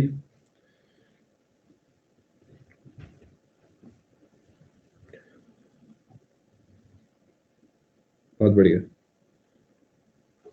सवाल नंबर 9, लॉर्ड लैंस डाउन। ये जगह भी है, आपने सुनी होगी लैंस डाउन। ये हरिद्वार आप कभी जाओगे तो हरिद्वार से करीब 3 घंटे के आसपास पड़ती है। मैं हरिद्वार गया था तो वहां से वापसी आते समय अचानक प्लान बना था लैंसडाउन का। तो मैं एक ही बार गया हूँ और दोबारा जाने का कोई खास प्लान नहीं है। जगह बहुत बढ़िया है, लेकिन आप दिन में पहुंचे तो ही कामयाब जगह है। अगर आप शाम के 4-5 बजे के बाद पहुंचते हैं तो बहुत बड़ा रिस्क है। बहुत चढ़ाई है, कम से कम 1.5-2 घंटे की चढ़ाई है। ये लैंसडाउन एक जगह का, प्लेस का भी नाम है। आपने हिल स्टेशन है, जैसे कि नैनीताल है, मंसूरी है, उस टाइप से हिल स्टेशन है लैंसडाउन। मतलब काफी अच्छा बना हुआ है, बट थोड़ा छोटा है। चलो, लॉर्ड लैंसडाउन सबसे पहले इन्हीं के टाइम आया था, फैक्ट्रीज एक्ट 1891। ये इंडियन नेशनल कांग्रेस बनी थी 1885 में बेटा। तो किस उस समय कौन वाइस रॉय था? डफरिन। ये सवाल रक्षा यहाँ से बनता है। पैदल? हाँ, पैदल नहीं, रेंग के। Factory act of 1891, Indian council act of 1892। पैदल जाएंगे लैंसडाउन ये।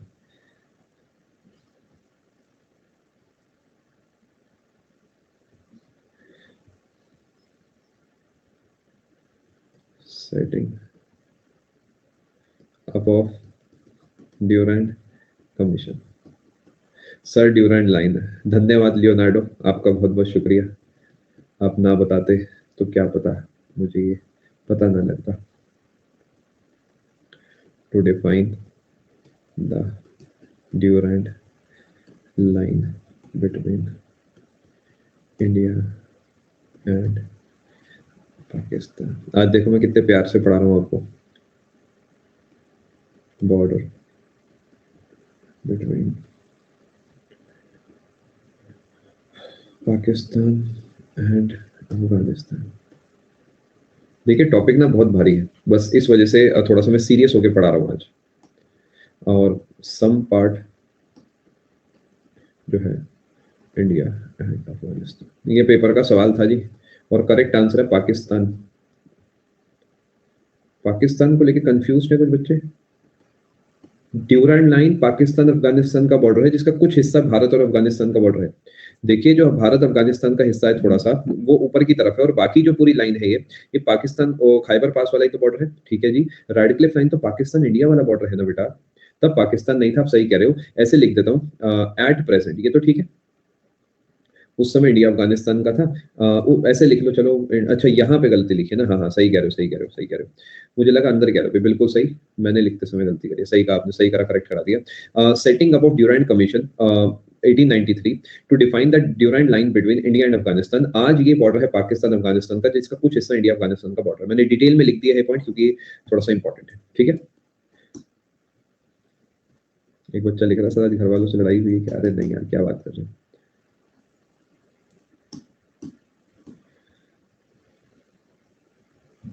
तो सुना है आपने पंजाबी गाना है, गबरू ते वैरी नू में मिठा बोलदा। पता नहीं आपने सुना नहीं सुना। तो घर वालों से क्यों लड़ाई होगी? चले आगे, नहीं सुना? अरे क्या बात कर रहे हैं। सुना होगा, ये वाली लाइन हो सकता है आपको ध्यान ना हो, डायमंड आदे नाल तोलदा, ये सुना होगा शायद। चलो आगे चलते हैं। खैर, दिलजीत पाजी बिल्कुल सही। चले जी आगे, नोटेड।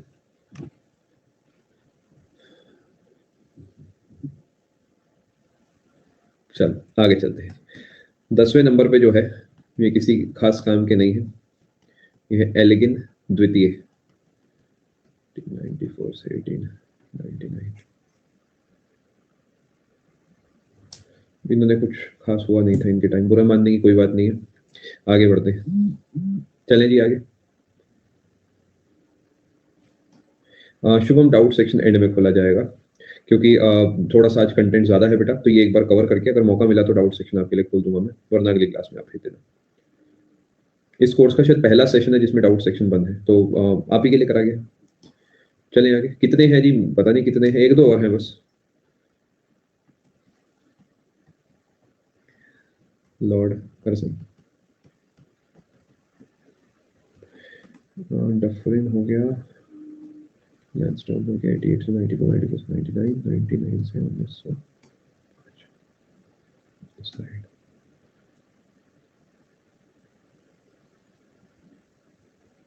अजय मैं कौन हूँ मुझे बताओ? मैं तुम्हारा कोई स्कूल का दोस्त हूँ, या मैं कोई चाय की ठेली पे तुम चाय पी रहे हो और मैं तुम्हारे साथ कह रहा हूँ कि अरे भैया एक चाय मुझे भी देना, ऐसा कुछ है? कुछ लोग जो है बस ना जाने क्या करते हैं बेटा। जिन्हें हंसाने के लिए तुमने मैसेज करा है, देखो वो तुम्हारे लिए क्या लिख रहे हैं कमेंट सेक्शन में, अगली बार याद रखना। ठीक है। जिन्हें तुम चुटकुला मार के तुम सोच रहे थे काला चश्मा पहन लिया जाएगा, वही तुम्हारी आंखें फोड़ने को तैयार है इस समय। चलें आगे चलते हैं। लेकिन आपने, आपका जवाब गलत है, तो आपको अभी के लिए ब्लॉक नहीं करा जाएगा, एक जीवन दान आपको दिया जाएगा। प्लीज फोकस करें, ठीक है बेटा। 4 महीने बाद पेपर है, तो करियर से रिस्क ना ले प्लीज, ठीक है, करियर से रिस्क ना ले आप लोग।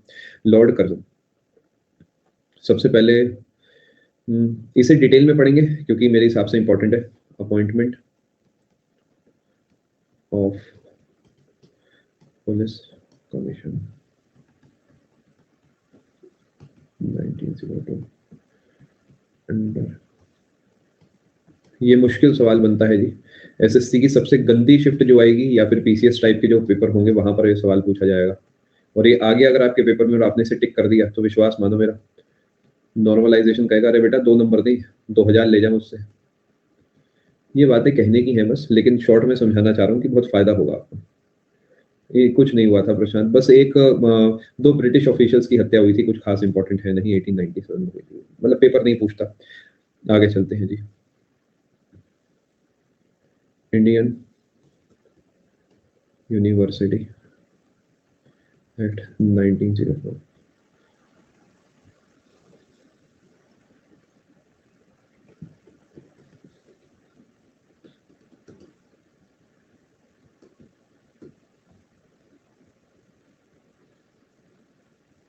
फटाफट नोट करें जी।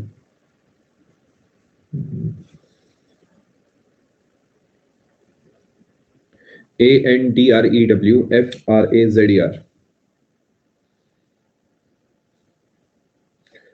Ancient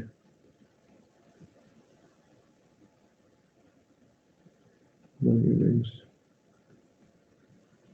preservation.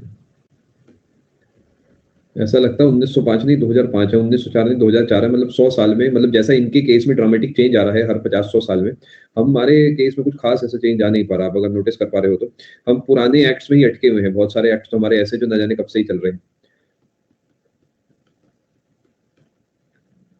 यस, डिवीजन पूरा हो गया था मतलब रक्षा इसमें।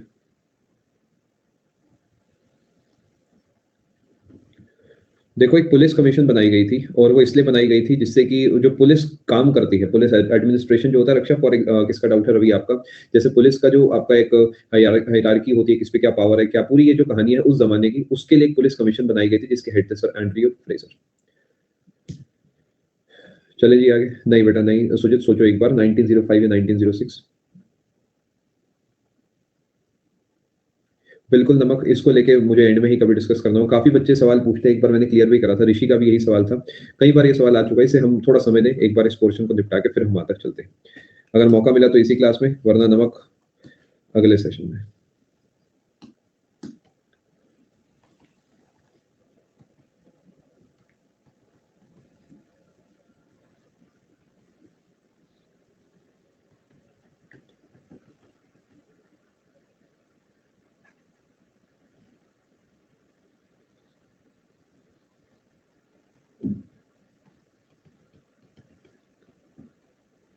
ठीक है।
कांग्रेस का स्प्लिट हो गया था, कांग्रेस दो हिस्सों में मुहिम टूट गई थी। सूरत का सेशन था, ये कांग्रेस के सेशंस में आपको पढ़ाया जाएगा।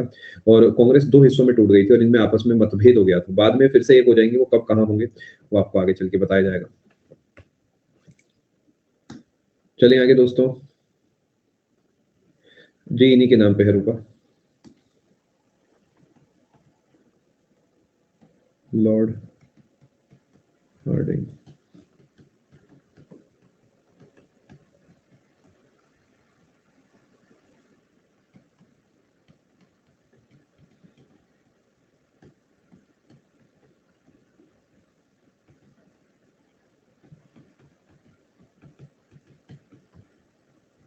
also known as reunification of Bengal. दोनों भाषाएं हो गई ना भाई, बंगाल बना या बंगाल एक हुआ, जैसा भी पूछा जाए तो मतलब मैंने दोनों स्टेटमेंट जो है लिख दी। क्लास कितनी और देर चलेगी ये तो पता नहीं मुझे यार। ये चलेगी 3:30 तक।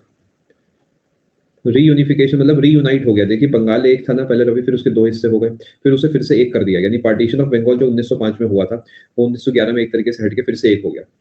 बंगाल को अलग करा गया था कर्जन के द्वारा, तो हार्डिंग ने उसे फिर से एक कर दिया। हार्डिंग में भी एक काम कर लेना, हार्डिंग द्वितीय है। ट्रांसफर ऑफ कैपिटल, हाँ मैंने लिख दिया, Leonardo from Calcutta to Delhi.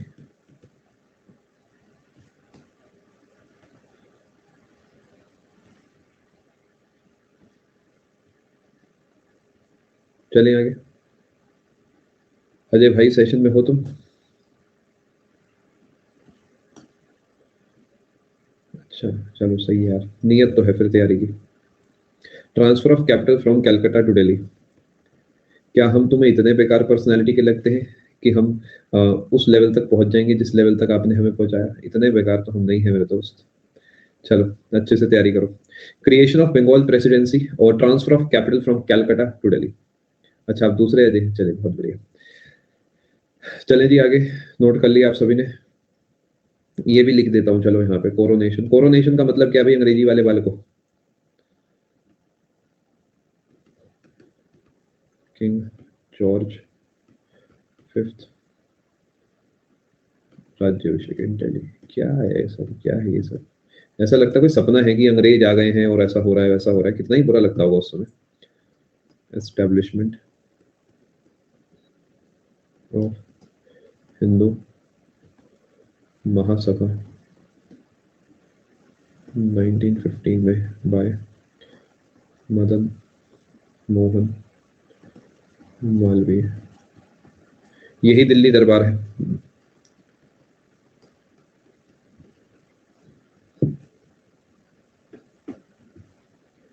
Note करें जी। क्या पिछली बार से कुछ ज्यादा डेटा आपको मिल रहा है? मैं उम्मीद कर रहा हूं मिल रहा होगा। मैंने कुछ नहीं बख्शा है इस बार, कुछ भी नहीं। मैं चाहता हूँ एक ही बार पढ़े निपटाएं इस पेपर को। ये इंग्लैंड का था तरुण, वो बस यहाँ आए थे घूमने। आज कह सकते हैं, नहीं आज नहीं हो तो बेटा 22 वाली जो रात होती है उसमें होता है। चलिए आगे। कल था, अब तो दिन लंबे होने लग गए। नोटिस भी करा होगा आपने, सर्दियों में जब आप ट्यूशन वूशन जाते होगे तो जल्दी अंधेरा हो जाता होगा। Lord James Ford 1916 to 1921 formation of home rule league by। आप नोटिस करें क्योंकि यूपीएससी का कोर्स नहीं है तो हम ऐसा तो नहीं कर सकते कि हम हर चीज को एक एक सेशन में डिस्कस करें कि होम रूल ये वो ये वो ये वो है ना। तो मैं जो जो एसएससी पूछता है वो डेटा मैं आपको यहीं पे लिखवाते चलाऊंगी। जैसे होम रूल लिख के 2 सवाल बनते हैं जी। पहला बनता है किसने करा, तो एनी बेसेंट जी ने करा। और साथ में तिलक जी ने करा। कब बना? 1916। किसके टाइम? James Ford. बस यही 2-3 सवाल है।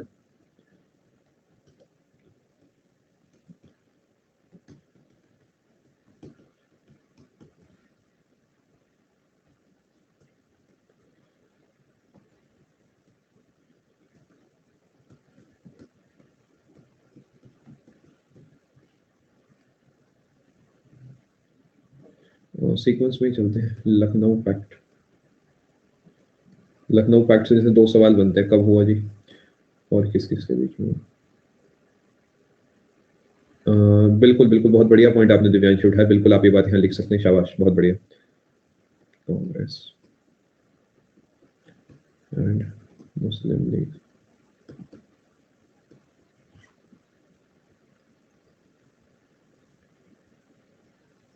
फाउंडेशन ऑफ साबरमती आश्रम।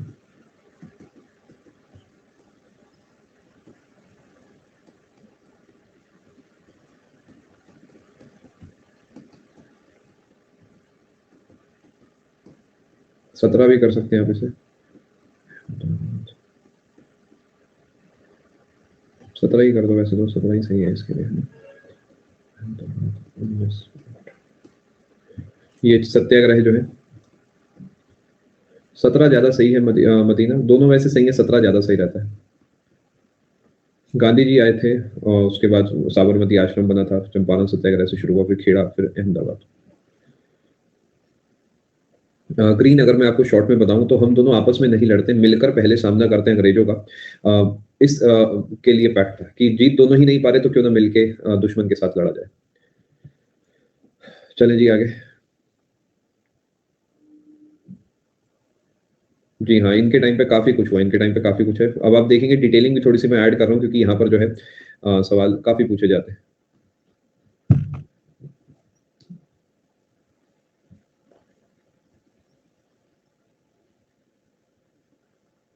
चलें, चंपारण तक हम लिख चुके हैं। और गवर्नमेंट ऑफ इंडिया एक्ट 1919, ये ऑब्वियस सी बात है। 1915 नित्या 9 जनवरी। Rowlatt act 1919। Jallianwala Bagh 19 non corporation Khilafat. ठीक है, अभी दिखा देता हूँ, एक मिनट। पहले ये पॉइंट पूरे लिख दूँ, एक वो थोड़ा स्पेस छोड़ के नॉमित ये वाला लिखना स्टार्ट करो। और यहाँ पर और क्या बन सकता है जी? विमेंस यूनिवर्सिटी बनी थी एट पूना में एक यूनिवर्सिटी बनी थी महिलाओं के लिए 1916 में। और सैडलर कमीशन आया था इनके टाइम पे, काफ़ी कुछ हुआ था इनके टाइम पे 1917 फॉर रिफॉर्म्स इन एजुकेशनल। खिलाफत मूवमेंट, जी हाँ, खिलाफत मूवमेंट, जी हाँ।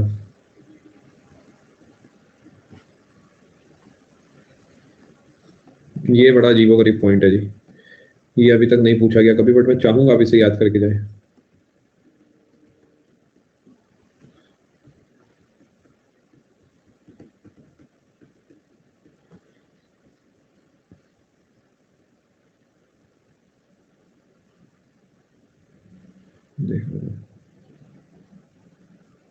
एजुकेशनल पॉलिसी कर देना, लिख कर काट देना इसे, फिर ये लिख लेना इंडियन गवर्नर। समझ गए? यानी पहले भारतीय वो कौन है जो गवर्नर बने थे? एसपी सिन्हा साहब, एसपी।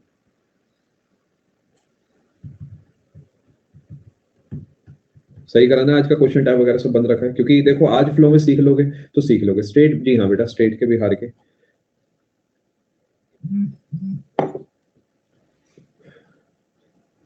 चल आगे चले। अभी और कितने 1947 तक है, ये तो आपको पता ही है। चलें आगे। 1921 हो गया है, कितने 14 नंबर हो गया होगा ना, 14 हो गया और 15 लॉर्ड रीडिंग, ठीक है।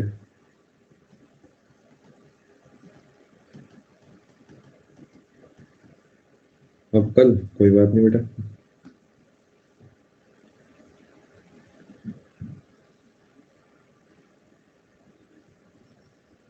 चलो सबसे पहले चौरी चौरा, नहीं नहीं मैं तो आज ही कराऊंगा, श्वेता कल पूरा करेंगे इसे। 5 फरवरी 1922 विड्रॉल और नॉन,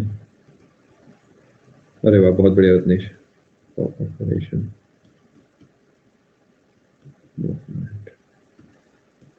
इसकी रिकॉर्डिंग नहीं देख पाएगा कोई आसानी से, ये मैं आपको मतलब पूरे तजुर्बे के साथ कह सकता हूँ, ये ऐसे सेशन लाइव लग पाते हैं, रिकॉर्डेड नहीं लग पाते। काकोरी विड्रॉल है जी, withdrawal robbery 1925 establishment of Swaraj party. क्या ये सब पेपर के सवाल हैं? अगर आप प्रीवियस एनालाइज करेंगे तो भर भर के आपको सवाल मिलेंगे। मोतीलाल नेहरू जी के द्वारा बनाई गई थी 1922 में।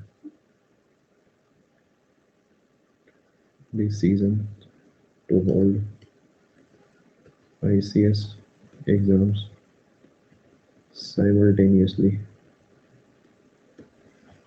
both in Delhi and London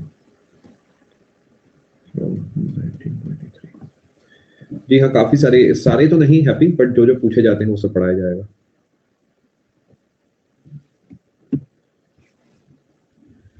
फटाफट नोट करें जी।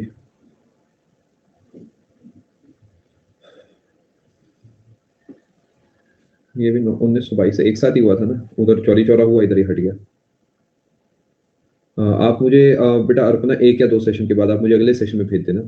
आईसीएस एग्जाम जो है पहले कशिश लंदन में होते थे, याद होगा आपको, और भारतीयों को वहां जाना पड़ता था। और 1923 से ये एग्जाम भारत और लंदन दोनों जगह होने स्टार्ट हो गए। तो ये लॉर्ड रीडिंग के टाइम पे हुआ था। चलिए आगे।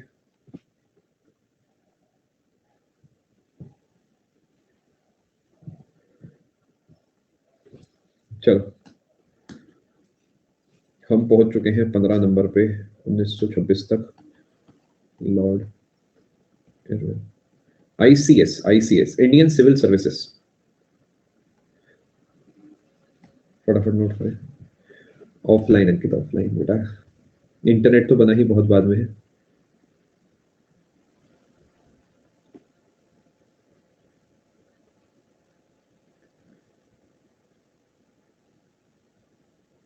चले, लॉर्ड इरविन।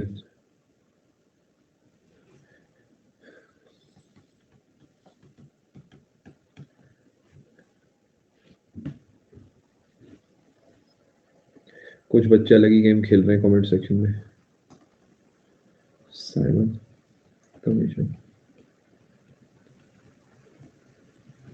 1928।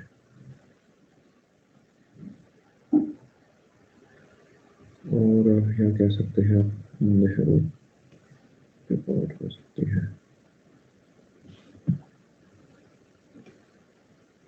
यस, 5 साल में जनरली होते थे। 1928। और हो सकता है हारकोर्ट, बटलर। इनके नाम से यूपी में कॉलेज भी है, मेरा ख्याल शायद लखनऊ में, I am not very sure. 12वीं के बाद अगर आपने कभी यूपी का स्टेट एग्जाम दिया है बीटेक के कॉलेजेस का, तो शायद आपने सुना होगा एचबीटीआई, बहुत बड़े, शायद कानपुर में है तो शायद, बाकी आप एक बार बताएं, आप लिख रहे हैं एचबीटीआई, तो आई सपोज कानपुर में है ना। हाँ, कानपुर में, ठीक है। Harcourt Butler Indian states commission 1927।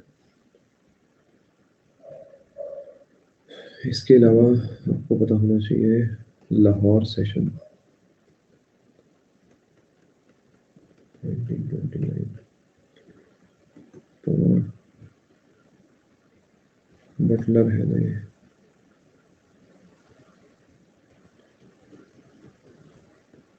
सोच, रेजोल्यूशन, दांडी मार्च।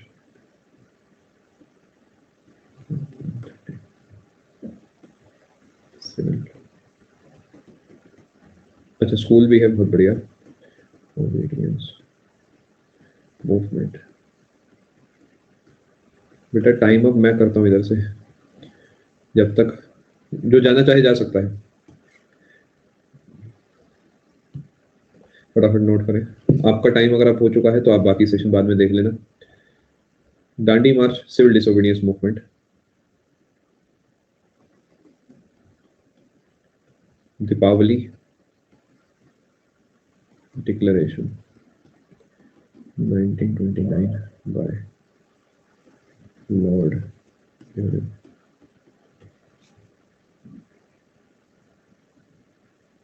फटाफट नोट करें।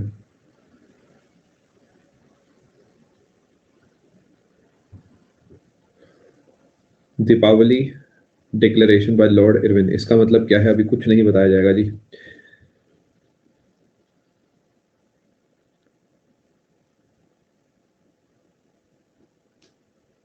ये इरविन पैक्ट साइन होते ही, इरविन जो है गांधी इरविन पैक्ट के बाद ही चले गए थे। आगे चलते हैं।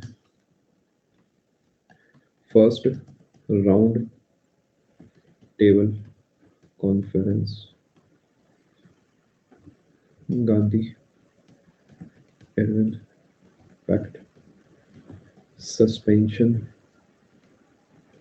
Of civil disobedience movement.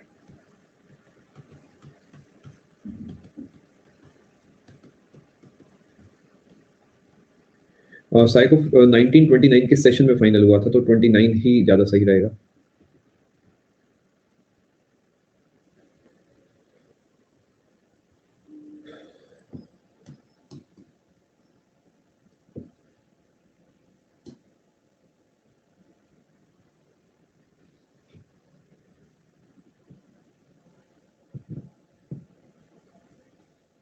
फटाफट नोट करें जी। चलें आगे। कितने नंबर हो चुके? 16, 17। Lord filling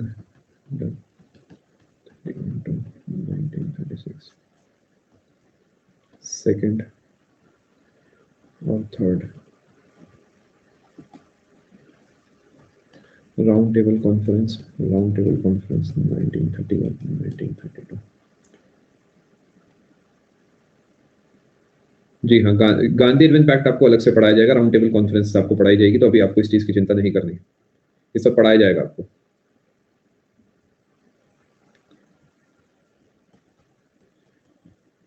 Unto death by Gandhiji in Yerwada prison, Pune, broken after Pune Pact. Government of India 1905।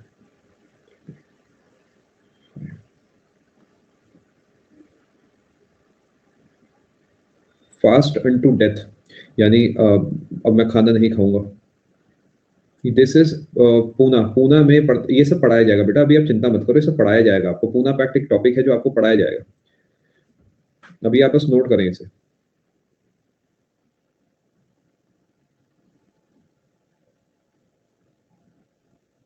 ठीक है, चलो। एस्टैब्लिशमेंट ऑफ ऑल इंडिया किसान सभा 1936। जिन्हें 2 घंटे के सेशन में हल्की दिक्कत होती है तो उनके लिए मैंने एक सॉल्यूशन निकाला है जनवरी से।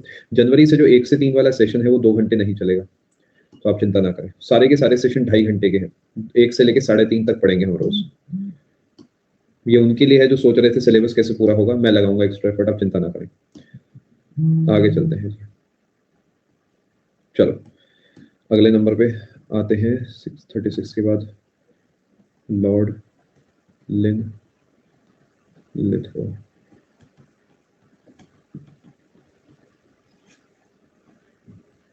फटाफट नोट करें।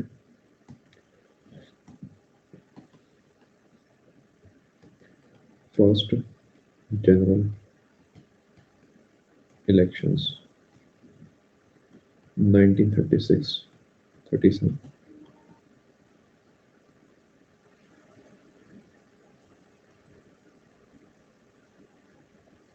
और यहाँ पर बेसिकली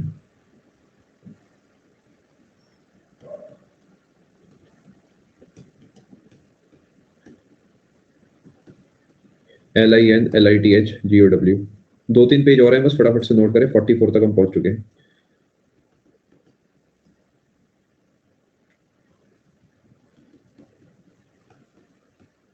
याद है सेकेंड वर्ल्ड वॉर हुआ था तो हम बुरा मान गए थे, वर्ल्ड वॉर तो हमने रिजाइन कर दिया था 1939।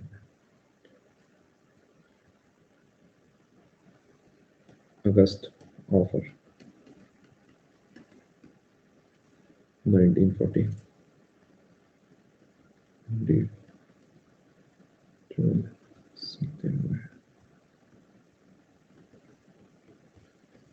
Cripps mission 1942। Quit India.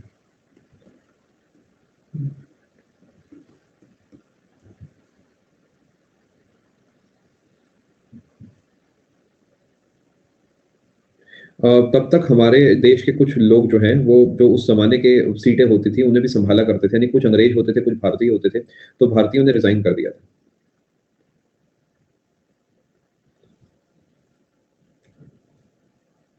फटाफट नोट करें जी प्लीज। चलो,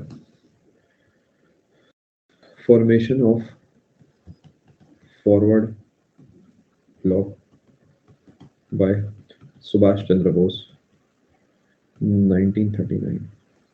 ये इसी का है बेटा, इसी का चल रहा है ना, हेडिंग कोई नहीं है तो इसी का सब चल रहा है। लाहौर रेजोल्यूशन, जी हाँ, इन्होंने स्टार्ट करा था। उस जमाने में भी से इलेक्शन है, जनरल इलेक्शन का मतलब इलेक्शन उस जमाने में भी तो हुआ करते थे ना। याद करो 1909 1919 में सीटें दी गई तो कोई इलेक्शन होते होंगे।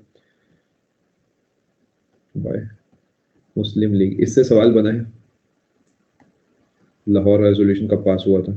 मुस्लिम League demanding for separate state for Muslims, फटाफट नोट करें।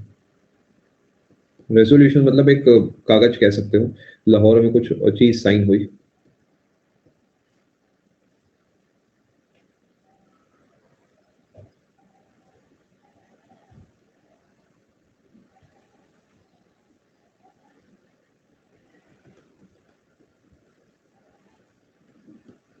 ये किसने पहली बार सुना divide and quit? Slogan at Karachi session 1944 of Muslim League, फटाफट नोट करें, बहुत बढ़िया। डिवाइड, कराची सेशन हुआ था मुस्लिम लीग का, जैसे अपने कांग्रेस के होते थे ऐसे इनके होते थे, जिसमें इन्होंने कहा था कि डिवाइड एंड क्विट, यानी वही पाकिस्तान बनाने वाली बात। BLOC यही लिखा जाता है बेटा नित्य, यही है स्पेलिंग, BLOC ही लिखा जाता है। चलिए बहुत बढ़िया, प्लीज फटाफट से नोट करें आप। देखो जी 18 हुए ना अभी। चलो आगे चलते हैं, अभी 10 मिनट और हम जो है पढ़ेंगे, पूरा करके ही जाएंगे आज से। 20 है टोटल, 18 हो चुके हैं। चलो 19 नंबर, लॉर्ड वेवेल 1944 से 1947, सी राज गोपाला चारीज CR फॉर्मूला, ये पेपर का सवाल है, सीजर 18 में पूछा गया था, उसके बाद भी एक बार सवाल ही बना, 1944 में आता है ये सवाल है, ठीक है। वेवेल प्लान ऑब्वियसली वेवेल के टाइम पे आएगा। Shimla conference 42, end of second world war 1945, cabinet mission plan 1946, formation interim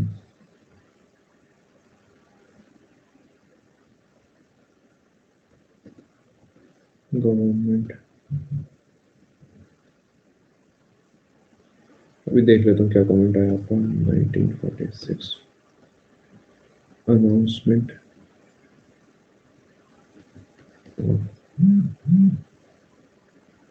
end of British rule on 20 Feb 1947, फटाफट नोट करें।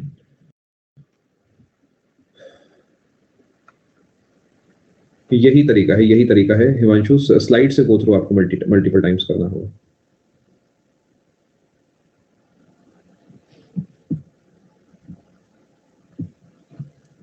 चले 20वां नंबर है अपना लॉर्ड 42 में भी देख लेता हूँ क्या, अच्छा वी विल चेक कर लेता हूँ, एक सेकंड रुको, इसे पूरा कर देता हूँ, फिर आप इसे नोट कर लेना और मैं चेक कर लूंगा, ठीक है। हो सकता है कुछ गड़बड़ लिखा हो तो सही कर देंगे, ऐसी कोई दिक्कत नहीं है, चांसेस हो सकता है ह्यूमन एरर के।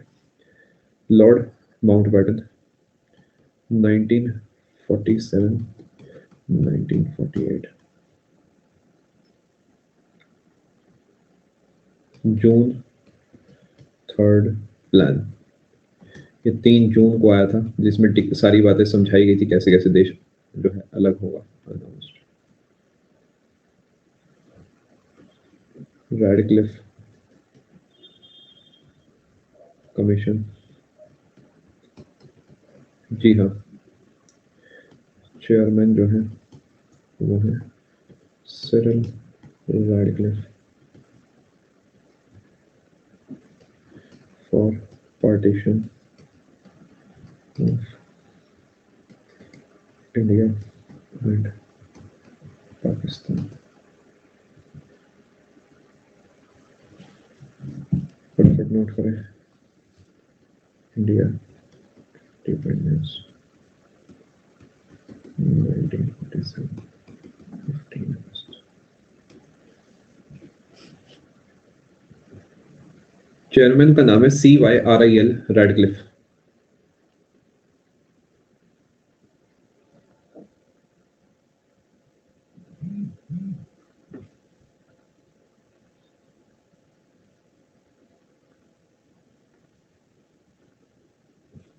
अभी रुकना है अभी।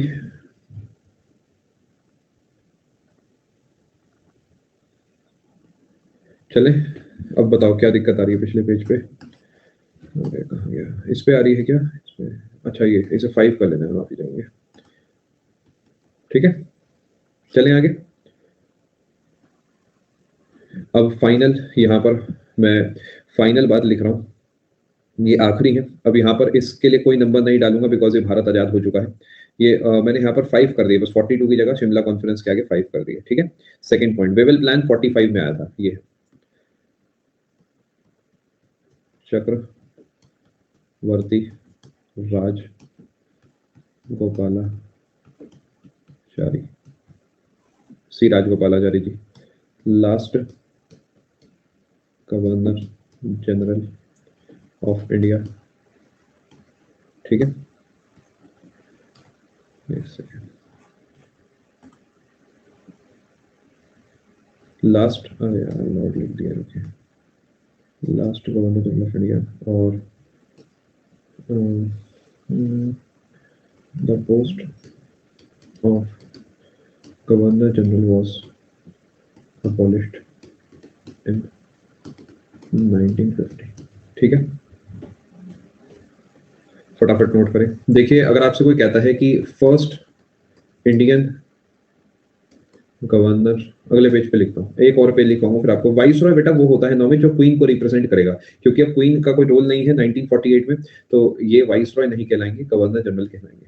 ठीक है, अगले पेज पे कुछ लिख देता हूँ, फर्स्ट गवर्नर जनरल ऑफ, फटाफट नोट करो जी, 2-3 पॉइंट अगले पेज पे लिखवाने पे फ्री कर दूंगा, चिंता मत करो।